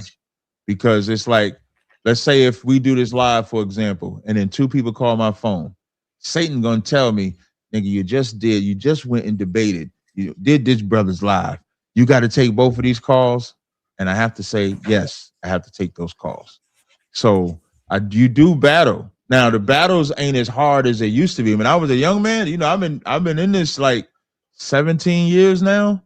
So when I was a young man, it was a lot harder. But of course, as a young man, that's when you're learning to fortify your members as a good soldier of Christ. So, but now as a seasoned brother, you just get used to it. I tell you what, I want to shout out Yahweh All, right? Now, the world knows him as Joel. I call him Yahweh All because that's his Hebrew name. Yahweh All freed my mind. That's a phrase I come up with. I'm free your mind. Yahweh All did something for me, man.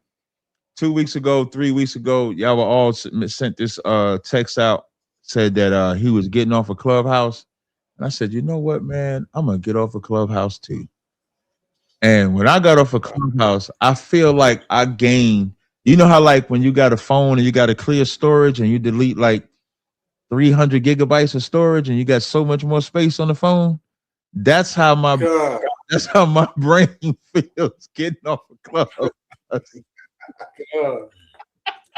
That's how my brain feels getting off a Clubhouse, because I started realizing that the more I was on Clubhouse, it was keeping me from doing a lot of other things, and like it kind of like freed up my brain. So I did want to shout yo, and I had texted him that, you know, we speak a lot. So I actually had texted him that. But there is no real low outside of those things. Everything is just a high. I don't know how to be down in the truth. I really don't. I don't know how to have pain in the truth. I don't know how to hurt in the truth. And what I mean by that is, I'm not saying that you don't have battles, but I don't know how to have a low in the truth. I don't know how to have letdown. Yo, Captain Tazaryach, I want you to say that again, because a lot of Israelites in the community, they have this dimsel attitude because they're in this truth. Right. No, this is like in the scriptures, it says their simplicity is Christ. Like the truth for me has been the most beautiful thing I've ever done in my life. It's like when I remember every black person used to rap. I don't know no black man that never. Y'all used to rap? Did y'all used to rap? Yeah, I know everybody tried it one time to try to do that little 1-2-1-2 shit. I know everybody tried it. And so when I was younger, even when I was hustling, so I told you I was hustling from like 13. So I ended up hustling from like 13 to like really like 25, 26. But when I got to like 25, 26, it was Viagra. So that's not really like hustling. You know, my brother had some white girl gave my brother some Viagra pills. Let me tell you what's crazy about Viagra pills. I didn't even know that people was using Viagra. Young people. My brother come to my house and he like, yo, I got this white girl. She gave me all these Viagra pills. My brother loved them white women. And he bring me these Viagra pills, and I'm like, what the hell? No matter of fact, I was 27 or 28.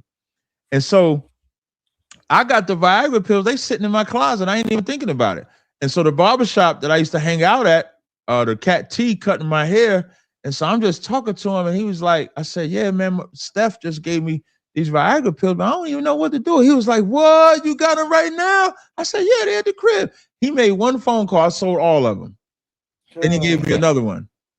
Then he gave me another pack. Then he gave me another pack. Like he got that white woman for like, I don't know how much Viagra. I used to just sell. I did not know that young men was buying Viagra. I mean, young men, I can understand. Listen, if you like in your 50s and 60s or something like that, and the engine ain't running like that, I can understand. You know, I mean, it's like a pre-workout. Like you're taking a pre-workout. I can understand you need a pre-workout to do your thing. But for these young men getting Viagra pills, hey, somebody in your comment section said he was trapping the Blue Chews before the internet. Hey,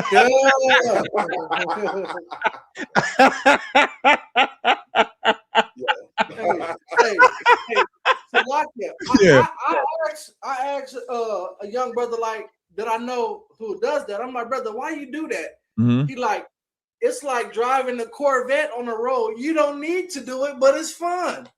What? You know? That's what. But then when they rod don't work when they get my age, then what they gonna do?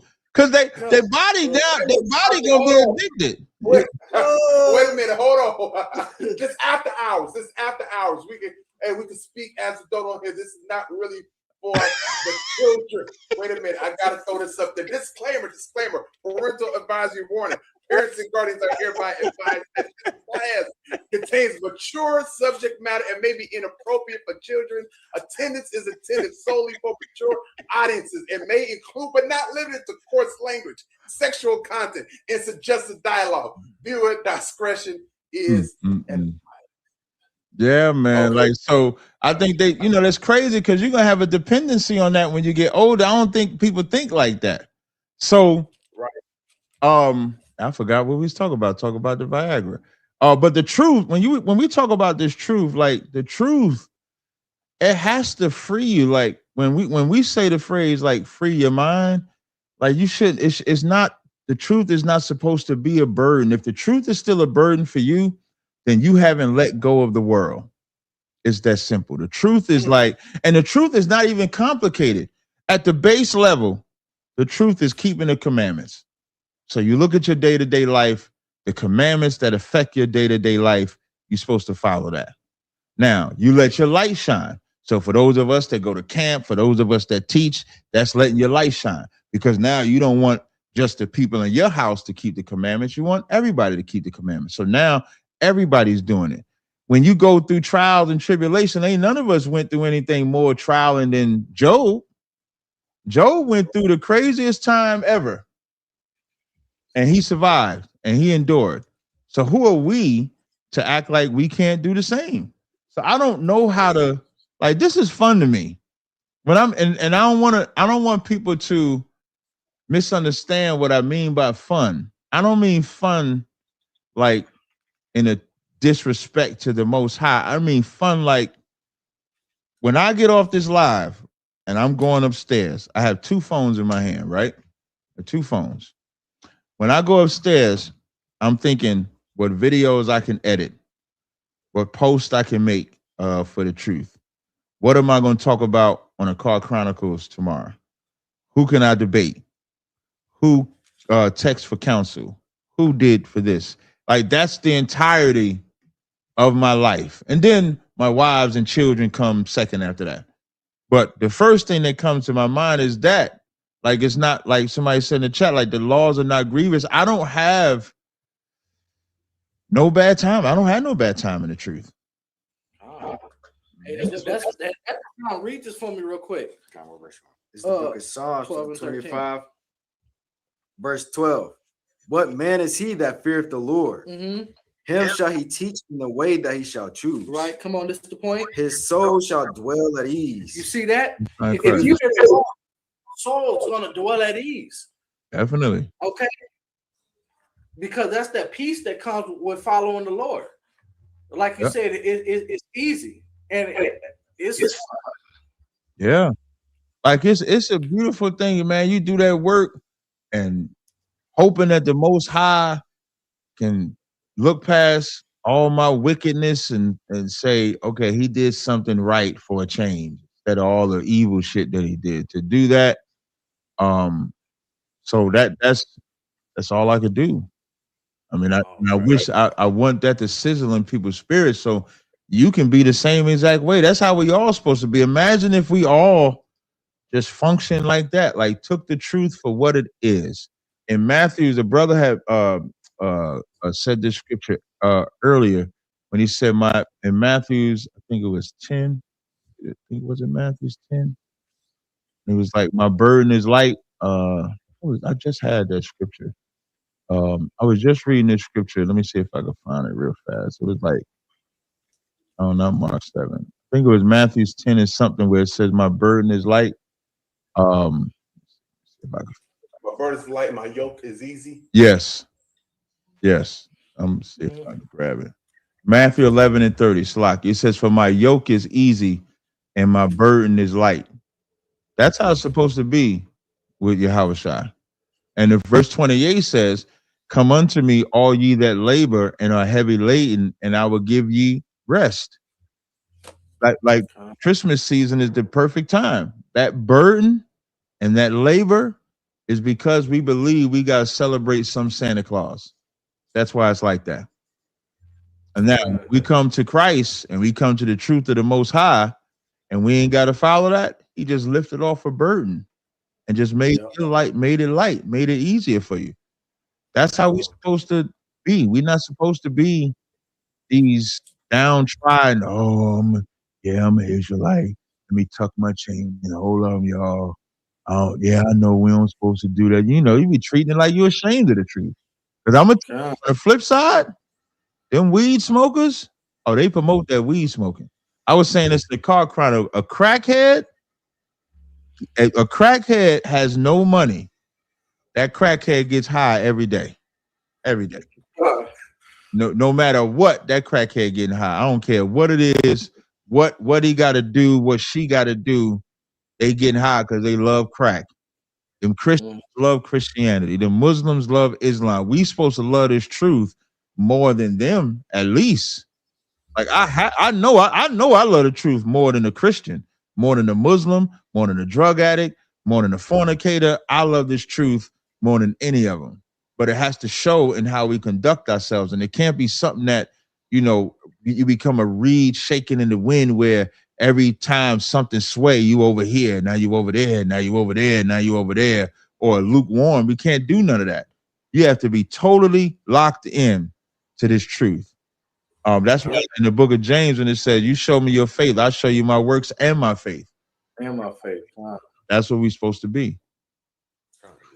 Absolutely. And I want to go back to something you said about giving the brother counsel, because we do know that we can pull it in the multitude of counselors, there is safety. Safety, that's correct. Yeah. And if the brother had to listen to you, probably would have saved a few dollars, saved Yeah. a headache. Yeah. A major headache. Yeah. Go ahead. Go pull this. It's the book of Proverbs, chapter 11 and verse 14. Where no counsel is, the people fall. But in the multitude of counselors, there is safety. Man, and I think that's one of the best things about the truth is that you always got a brother to call that can give you an answer that's not just his opinion. Right. You know what I mean? It's founded on the standard. And as long as you respect that standard and trust where it's coming from. Real talk.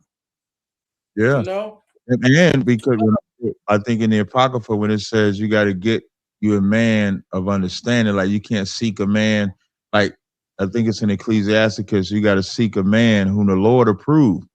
You got to make sure you do that. Like we got to, you know, and when it comes to the body of Christ, and that's the beautiful thing about a body doesn't have all eyes, all toes, all arms. A body has multiple parts.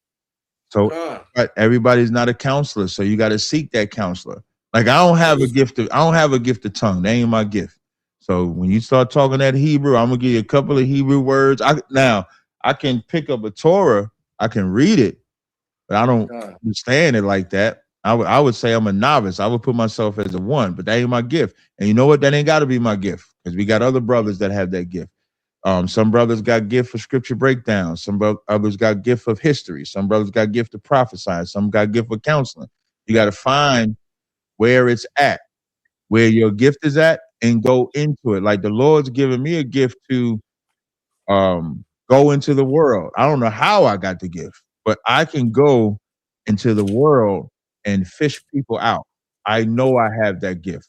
And the reason why I don't say debate is because it don't just come from debating. It just comes from, you know, Lord just putting me in different spaces. I remember Genuine, this brother, the singer Genuine, he followed me. It's funny. Genuine followed me in like, what's this, 2025? Genuine followed me in like December of 2023 on Instagram. I thought it was a fake account. I ain't dead ass. But I messaged the account. And so I messaged the account and I said, man, I appreciate the follow. I followed him back.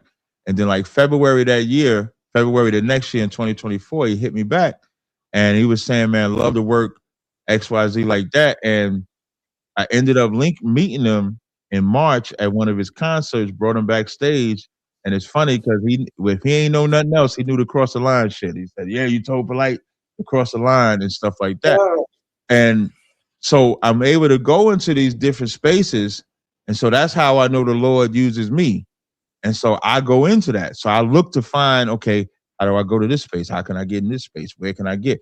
Like being involved with like brothers like Whack 100, being involved with brothers like Moneybag Mafia down in Atlanta, 607 Unc, who I'll be working with. Like in my mind, I'm not supposed to be able to work with any of these brothers.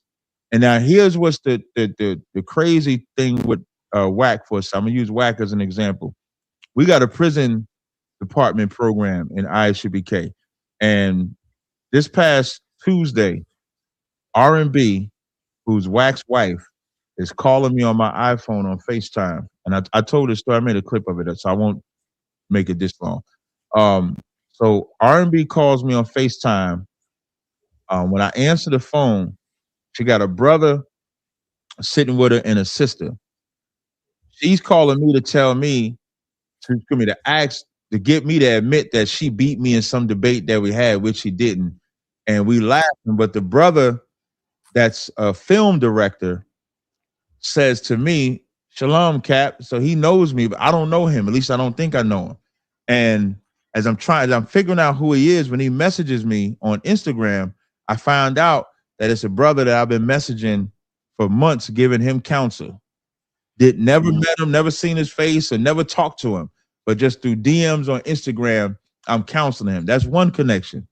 Then the girl that's with him is my brother, the brother that took me to the Matan interview in Los Angeles when I flew to LA. His wife is sitting with R&B because she works with that same film crew. And then she puts her husband on the phone, who's a warrior, and he's the brother that came into the truth in the prison department. Now, all of us are linking up like that. Like, what are the odds that Wax's wife is with my brother's wife, is with a film director that I was been counseling for 6 or 7 months? What are the odds of that?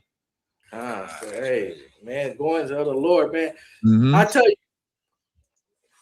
I remember when I first got into this thing, started trying to teach, I found myself trying to teach like other brothers, or sound like this Jake who I like. But I tell you, it became so freeing when I stopped that. I said, I gotta let the Lord use me in my way, use my voice. And it's like it put a battery in my back, and it just kind of freed me up from trying to be in the shadow of somebody else and say, no, the Lord has given you a unique gift, and be that. So yeah. You know what though? It's not really a bad thing though. So in the Maccabees, when Mattathias was about to pass away, he reminded Judas and his sons of all the men that came before him. Right? So we have those men. Even in the Bible, when it says double honors to the elders who put in work. Now, I don't necessarily like the word elder like that, but that is what the scriptures say. And so the men that came into this truth before us, and you emulate them, it's not a bad thing. It's normal. You know why you're emulating them? Because you haven't found your lane yet, your niche. I know when I used to speak, like I was in class. My first classes was General Mayak and General Hyman. Then I would watch the grill with Commander Jenny Hanna. And so I used to listen to them and then kind of pick how they spoke and then would utilize it until I could craft it into my own. So what you're talking about is kind of normal. It's like if you're going to play basketball, before you know how to play like yourself, you emulate the Jordans, Carmelo Anthony's, Derrick Rose. You emulate them because you don't have your own style yet. Then once you develop your style, now you craft out your own niche. So those things are normal. You just want to thank the Most High that you have people to emulate. You could have them wicked ass pastors to emulate. You know what I mean? You could have, you be out there trying to touch little kids. You got righteous men, righteous brothers. And even for the sisters got the Ruths, the sisters have the Deborahs, the sisters have Aquila and Priscilla. Well, I think Priscilla is the wife. They have women that they can look to that can be inspiring. So we all have those things. And I think it's an honor to have men to be able to pattern ourselves after as we get our own lane. So that's not a bad thing. It would only be a bad thing if, like you said at some point, you said, let me get my own. Now, if you never get your own, or you just out here sounding like whoever you think you should, then you're not genuine to yourself. But in the beginning, it's kind of like normal to teach like or sound like somebody. That's kind of normal. Well, I'll tell you, a hallmark of your styles, you really delve into the childhood traumas that plague our people. Christ. Mm-hmm. Right? Especially like with some of the series that you've done. Mm-hmm. Question I have for you: what weight do you think we should put on Esau's like licensed practitioners as far as like their therapy, as opposed to getting counsel from the Lord? And how do you separate the two? How do you say, okay, you might need to actually go to a social worker? I think you should do both in some cases. So it depends on the severity of the counsel. Some counsels are conversational. So like, let's say if it's just like, if you're going to a counselor to deal with trauma and it doesn't require you to be like medicated or anything like that, that's something you could just go to a priest of the Lord. But if it's something severe, if it's physical trauma, along with mental trauma, it might be something where you want to go get a psych evaluation. Like I tell a lot of women, I tell more women to get that done than men. Like I'll tell them quick, hey, you might want to go get you ever had a psych evaluation? Like when you hear them talking about it, because a lot of our sisters unfortunately suffer from bipolarism. Some of our brothers suffer from those things too. So now what's good about the psyche valve, you heard of like the Dr. Sabies and them, right? Dr. Sabie and them is somebody they think they can fix you with natural herbs. The problem with that is when they come to you, they say, well, how are you feeling today? They say, well, my leg ache and this ache and that ache. That's not an evaluation because you can't evaluate yourself. The doctor's supposed to be professional enough to go into detail to determine what is wrong with you, what's not wrong with you. So I would never tell anybody not to get a psyche valve because they can monitor your heart, they can monitor certain things, check your blood pressure, check your cholesterol. There's a lot that can go into your diet. So I think you should do both. It just depends on the severity of the situation as to, how much you do it. Hey, Con. Even the scriptures teaches us forsake not a physician. Is Yep. that right? It says honor the physician. Yeah. Correct. In your time walking in the truth, guys, have you ever experienced moments where the world tried to pull you back or lingering temptations resurface? If so, can you talk about how you dealt with that? I wouldn't say the temptation part, but trials, yeah. My two I say is the first one was I remember I was talking. I don't like talking to General Hyman when I had slaveries, right? Because General Hyman was said one day, "How's your slavery going?" I said, "Everything's going pretty good."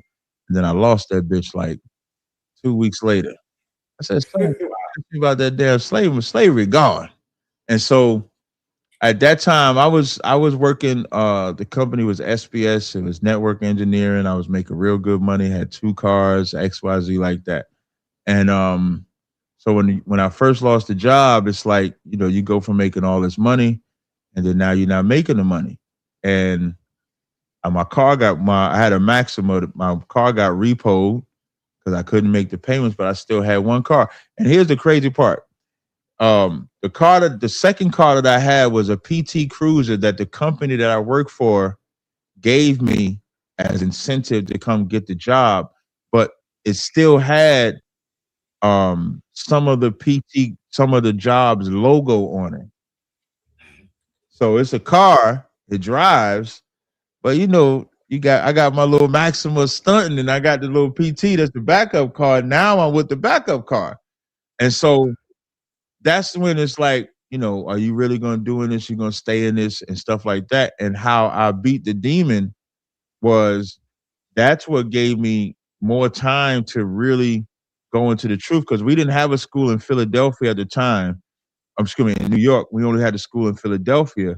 So I just started driving back and forth to Philly. I mean, I drove that car till the wheels fell off, literally, to battle it. But at the time, it's so unknown because it's like, how are you going to get the bills paid?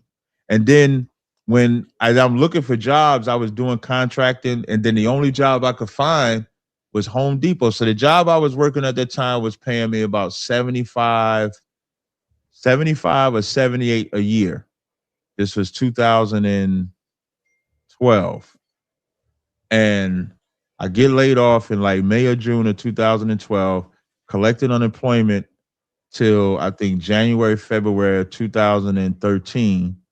Couldn't find no job. The only job I find is Home Depot, and they was only offering $20, $10 an hour, 20 hours a week. I was getting $200 a week. I still to this day try to fathom how did I survive on $200 a week. I had, and it was a struggle. It was a struggle with keeping the lights on. It was a struggle with the rent getting paid. It was a struggle with all that and I'm still pushing the truth. One of the lowest points here when the Lord I tell this story. This story means, when I tell y'all this story means the earth to me, means everything to me. When I debated polite, December 7th, 2013, I had to go to Home Depot. December 15th, I'm in Home Depot in the rain, moving Christmas trees. And I don't want to say I was depressed, but I was right. I was like right there.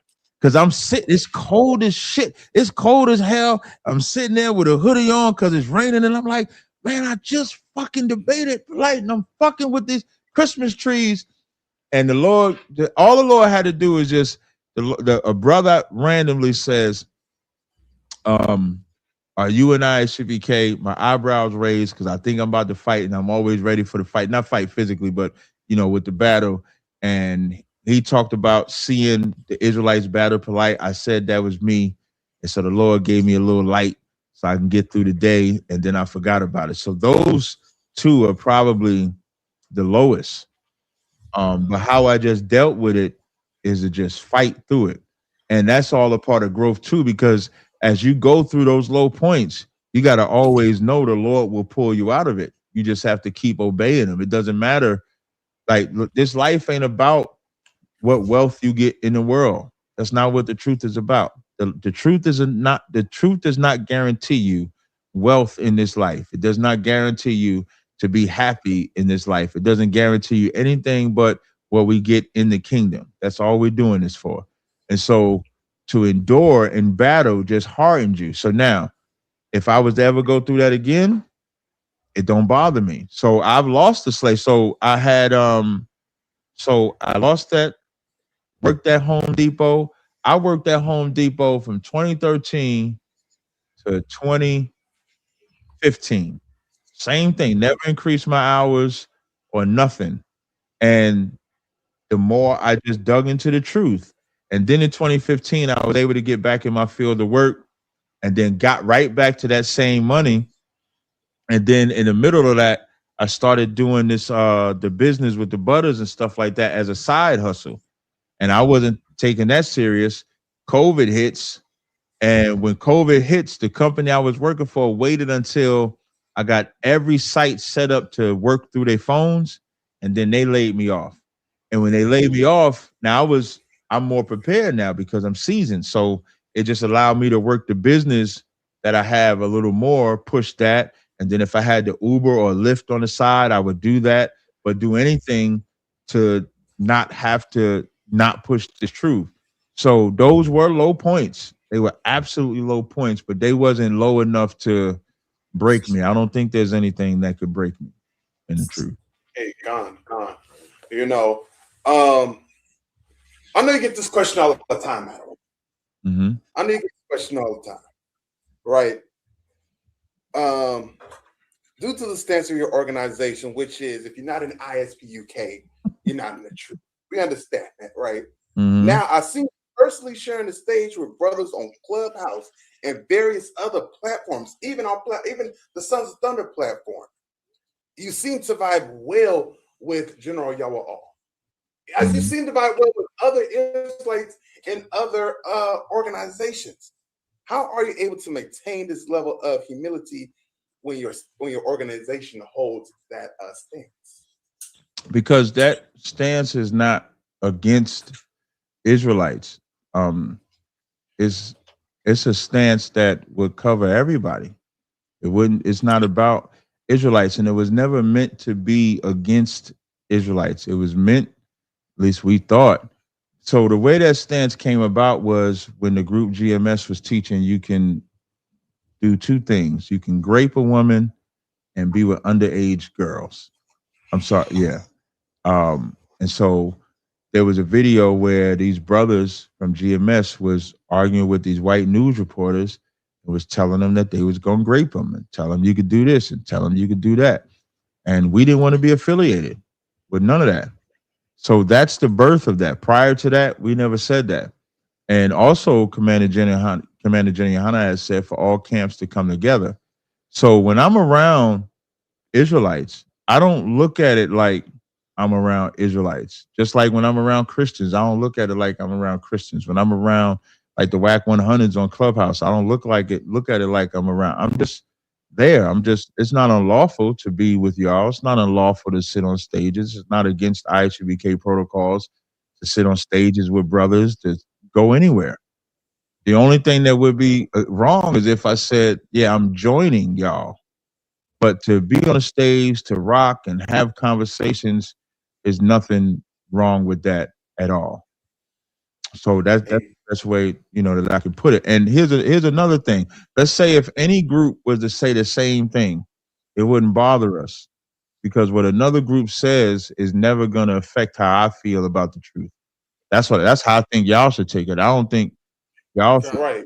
Yeah, you know what I'm saying? I don't think nobody should be offended at their stance.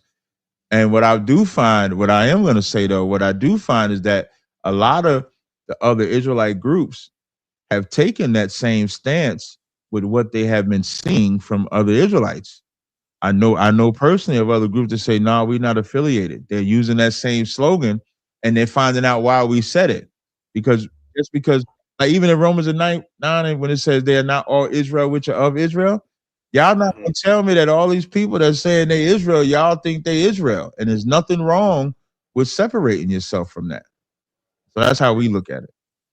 Hey, Khan. Hey, all praises. That's that's the right answer. That's the beautiful answer for brothers and sisters to understand. You want. So, for what I'm getting out of this is that you want. I say this phrase. You want everyone, all Israelites that look like us, fall under these curses to be law-abiding citizens of the kingdom. Right, and be together. Yep, that's what we want. We want us to be truly to be like one body instead of a divided body. That's what we want. Hey, Khan, all praises. Which going to lead me to this. What role do you think brotherhood, along with sisterhood, plays in staying in the truth?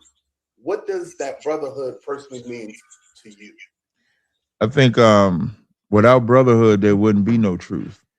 Speaking of ISHBK Commander Jenny Hanna, I have great examples of that. Like Commander Jenny Hanna, General Hyman, General Mayat, and the other generals, they've been together so long, and that can only come from brotherhood. Like there's no brotherhood is how you endure all the things that I said about my job and problems, XYZ like that. You're able to survive it because you have brothers that you can call. If you by yourself, you'll be destroyed in this place. Nobody could survive by themselves. You would need somebody. Same thing with sisterhood. The only thing with sisters be having a battle. Y'all sisters, wow, sometimes, but the sisters and the brothers, without that, you don't survive. That's a community. Without a community, we don't survive. We need we need a true Israelite community that stands on brotherhood and sisterhood. And when problems arise, we can actually deal with the problem. There's a place of counsel, there's a place of order that you can go to. And that when you can go to that counsel, like in 1 Timothy 5:1, I'm just skip through some of these verses when it says, rebuke not an elder and treat him as a father, younger men as brethren, elder women as mothers, youngers as sisters with all purity, honor widows that widows indeed. If a widow have children and nephews, let them first learn piety. She that liveth in pleasures, dead while she liveth, all these things give in charge that they may be blameless. And it says, but if any provide not for his own, especially for those of his own house, he have denied the faith. We supposed to be a community that hold ourselves accountable. We don't need the white man system. We don't need the Arab system. We can have our system living under those laws, statutes, and commandments. The Bible say you go to the unjust instead of the just, but we so concerned about going to the unjust. We so concerned about being divided. Who got this best doctrine? My doctrine better than yours. But there's nothing that beats brotherhood. Nothing. And my whole entire time in the truth, brotherhood wins. Doctrine don't win nothing. Brotherhood defeats doctrine all day. So that's the importance of brotherhood and sisterhood, period. That's my answer. Khan, I got one more question, couple more questions to end, as we come into conclusion of this. Okay. The state of Israel right now, the past year has been wild. I only been in this thing for about 5 years. Uh-huh. COVID, a lot of Israelites woke up during COVID, right? But my time of the year, I think this is it's crazy. Yeah, it's like a Diddy year. Right now, it literally has to be the Most High say, no, follow them there. They're the ones that got the truth. I know it looks a little worldly, but with all that being said, when within the next 5 years, based if we're still in this episode, right? Where would you like to see the Israelite community today? Where would you like to see the Israelite community in the next 5 years? I would like to see I wish Israel would get rid of respect to persons. It's plagued us since the New Testament. Respect to persons has plagued us. In this past year, I've seen some horrific things happen in the nation of Israel. And I don't know what's more horrific. I don't know if the things that we found out or the fight to stand with the people that have done those things.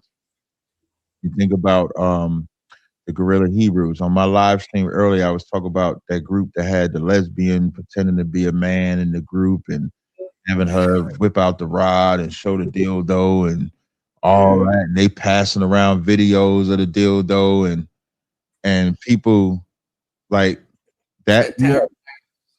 Yeah. It was nasty work, man. But I think respect to persons is the greatest thing that has destroyed and always will destroy, because when we love a person, it's hard for us when they make a flaw to hate their flaw so that they can be corrected. If I do something, what I love about my school, if I do something wrong, I can expect to be punished for what I did wrong. And that's not having respect of persons. In the next 5 years, if we don't start understanding that right now, if I could just speak plainly, Israelites are trying to destroy the Israelite movement. We're seeing that clean. There is no way anybody can deny that. You have Israelites that are attacking Israelites. In the next 5 years, what I would hope to see is that we get rid of the weeds.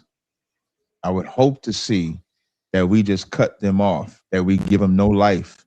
That's the only way we survive. We need to show the Most High that we're tired of dealing with the heresies. The Bible says heresies must come for that day which are approved by God. I believe. Can we read that? Can y'all find that? Heresies must come. Mm-hmm. The heresies must. I think it's for 1 Corinthians 11 and 19.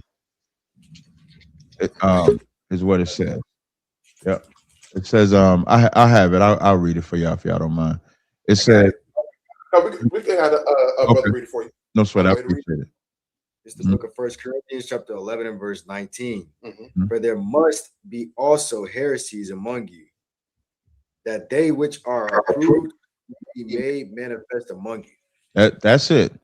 And this is what we got to show the Most High. So when it says, for there must be heresy, the verse 18, can you read verse 18 for me, brother?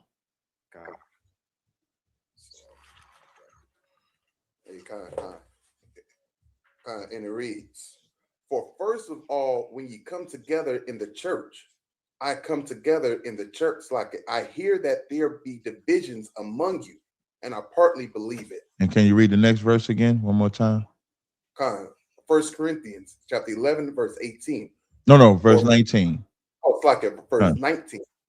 For there must be also heresies among you, that which are approved may be made manifest among you. So now, when it says that they which are approved may be manifest, like this is these next 5, let's say if Christ don't return in these next 5 years, this is going to be the greatest test for Israel. When I tell y'all, I try to tell y'all about that group last year and what they was doing, nobody believed me. So I'm going to try to warn the people again.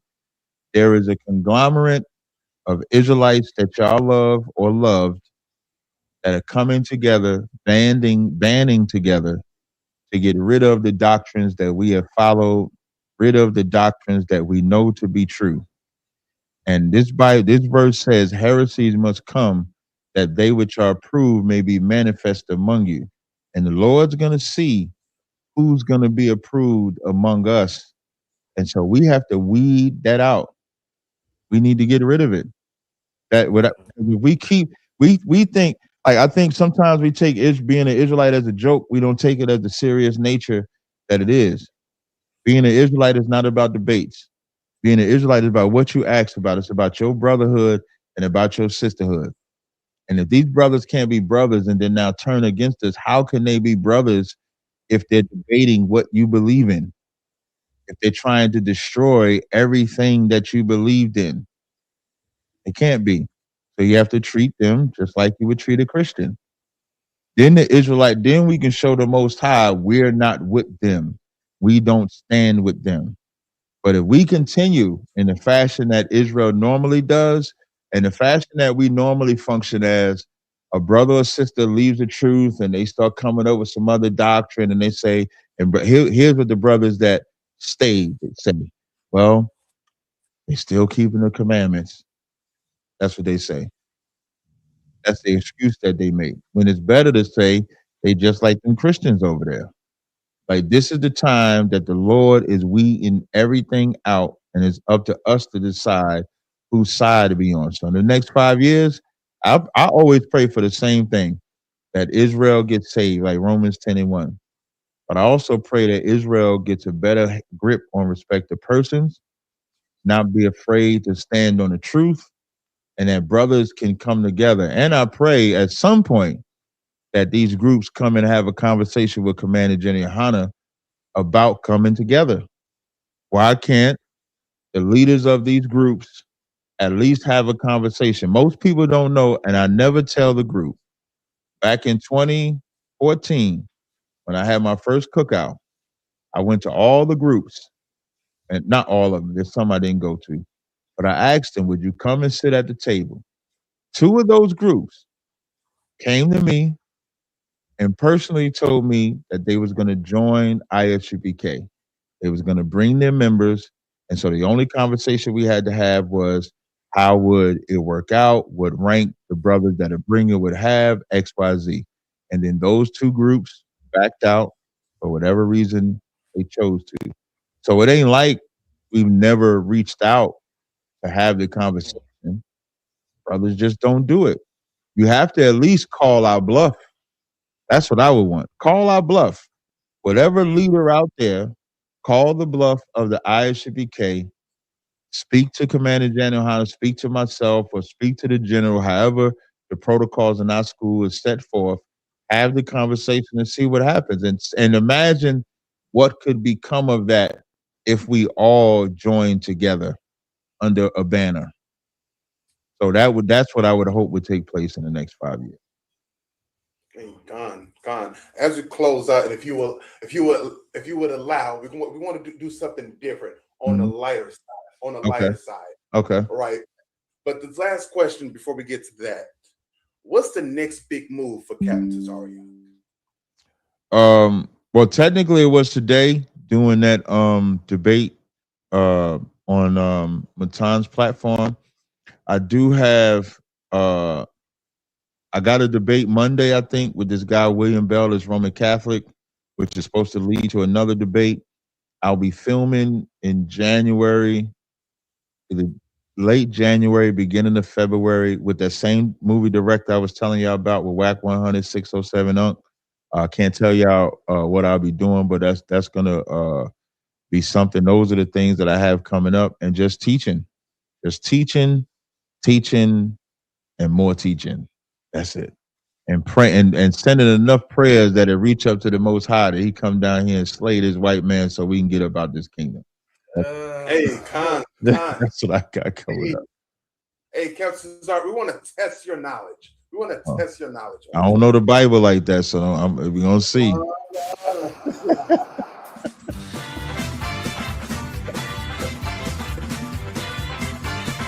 gonna do a little something here on After Hours.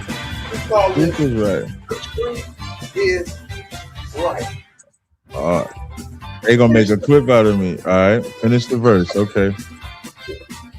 The Lord did not set His love upon I can't hear you over the music. Oh, like it. Let me turn it. I'm on my platform. That music is funny, man. That music is funny. Okay, yeah, it's lower now. Okay, Khan. Finish this verse. The Lord did not set His love upon you, nor choose you because you were the most. I think it's because you were the most or the greatest. Is it the greatest?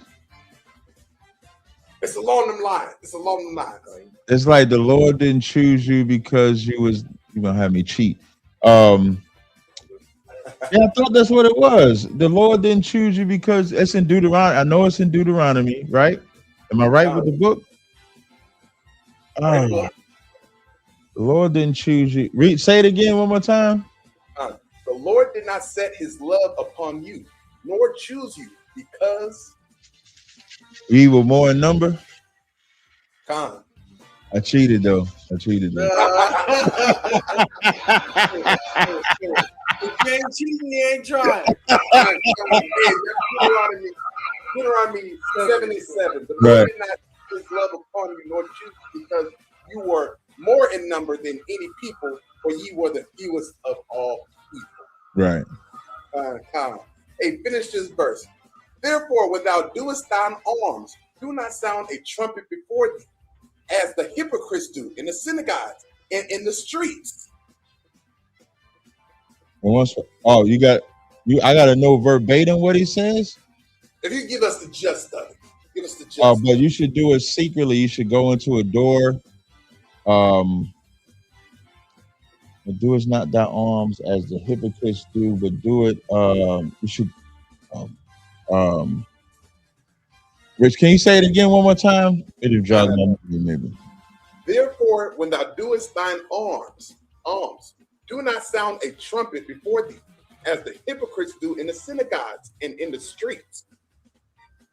I think it's something about because they glorify men. For they have their reward. Oh, I gotta say the whole thing. Oh, okay, yeah. I'll finish it out for you, Adawan. Okay, one more. Finish this verse.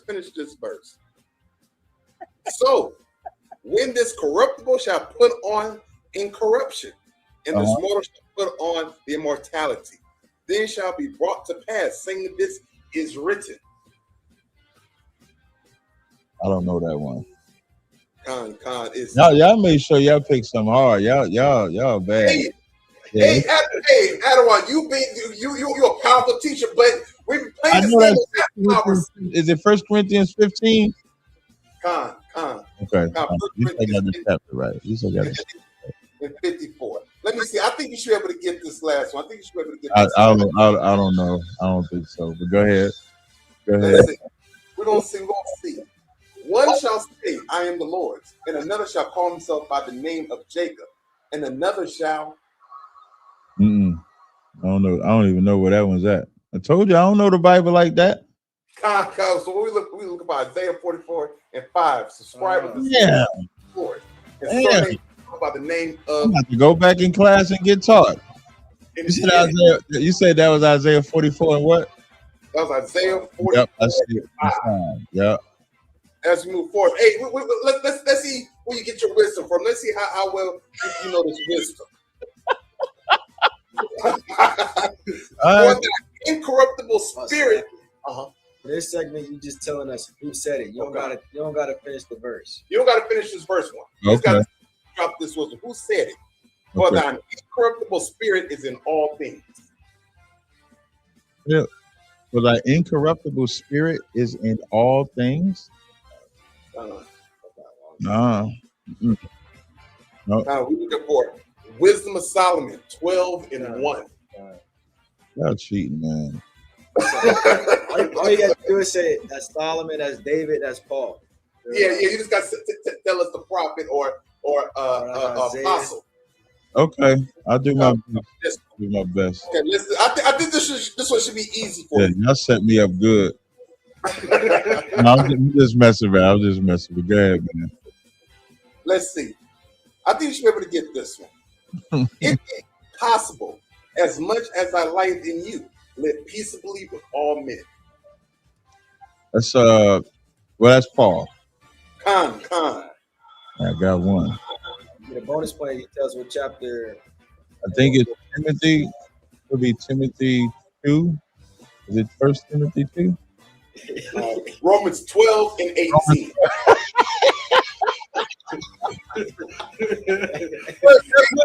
Wait. But in Timothy, he does say, "Be at peace with all men, love the brothers." It does say that. But in all fairness, it's late over there. Right. It's late over there. But Paul did say, It is 1:20 where I'm at. It is 1:20. Y'all got me up late as hell. I want y'all to know. Hey, we got something for you, Adawan. One more. Who said it? Who said it? Let me see. I'm trying to give you an easy one. Damn. Right? I'm trying to get you an easy one. It's diabolical. Go ahead. Let's see. I saw the Lord sitting upon the throne, high and lifted up, and his train filled the temple, and the angels cried, "Holy, holy, holy." It's either John the Revelator or Isaiah. That's Isaiah. Now this next one, it may be, I don't know. I'm gonna give you one. I'm gonna ask one question on this. Book, chapter, verse. Let's see. These questions may be a little hard. I'm gonna ask this one. If my people, which are called by my name, shall humble themselves and pray and seek my face and turn from their wicked ways, then will I hear from heaven and will forgive their sin. That's either First or Second Chronicles 7 and 14 or 16. Second Chronicles. Yeah. All right, as we move forward, we asked over 100 Israelites, what law does Israelites struggle with the most in and out of the faith combined? Adultery. Let's see. Oh, no one answered on the board was gossip. Number 2 was idolatry. But number 3, I forgot to put on there. Number 3 was adultery. Yeah.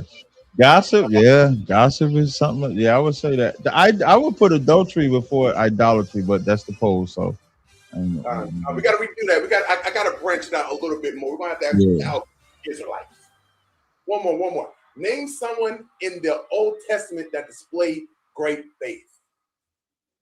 We asked over 100 Israelites that. Name someone in the Old Testament that displayed great faith. Outside of Abraham? That one.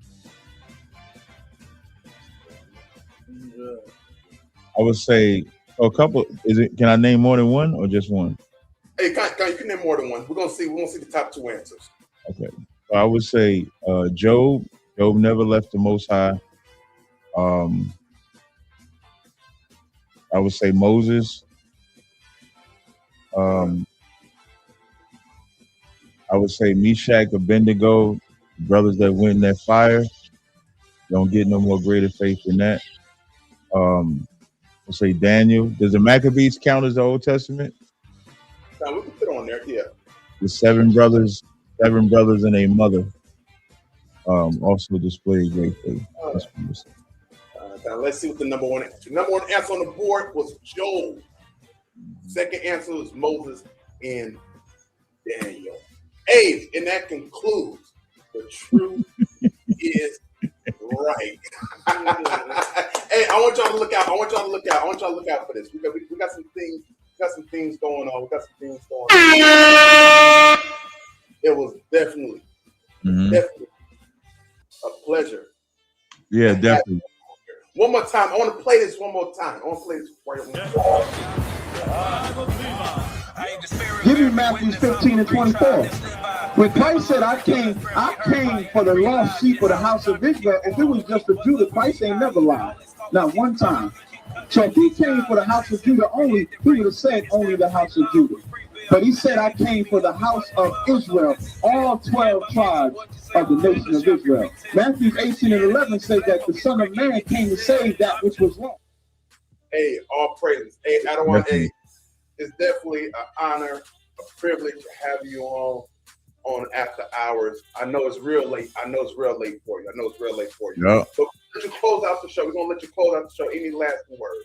No, man, I just appreciate y'all all for allowing y'all to do the live stream. You know, I appreciate y'all bringing me on, and what I hope that Israelites realize is that we can have these type of conversations. It's not a big deal. I think the way y'all interpret what we say makes it feel like y'all can't talk to us, but as you can see, y'all talk to us, and y'all all of them have come to our school plenty of times. They come to our school with class, come to our school with cookouts.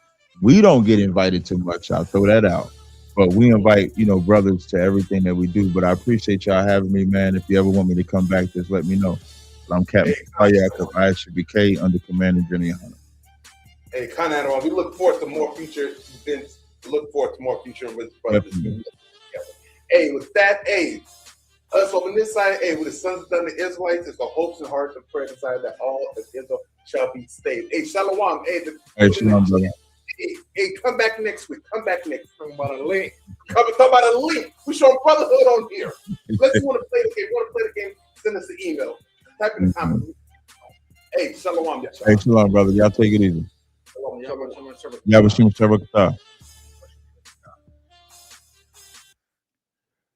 All right, man. I appreciate y'all rocking with me today. Now I'm finally gonna go to sleep. I might sleep for 2 hours now. I might actually get like 4 hours of sleep. I'm definitely gonna get up. I'm not gonna be in the gym at 5:45 though. I tell you that. Probably sleep in a little bit. But I appreciate y'all rocking with me. Again, a shout out to y'all all for doing the live. And until next time, Shalom Israel.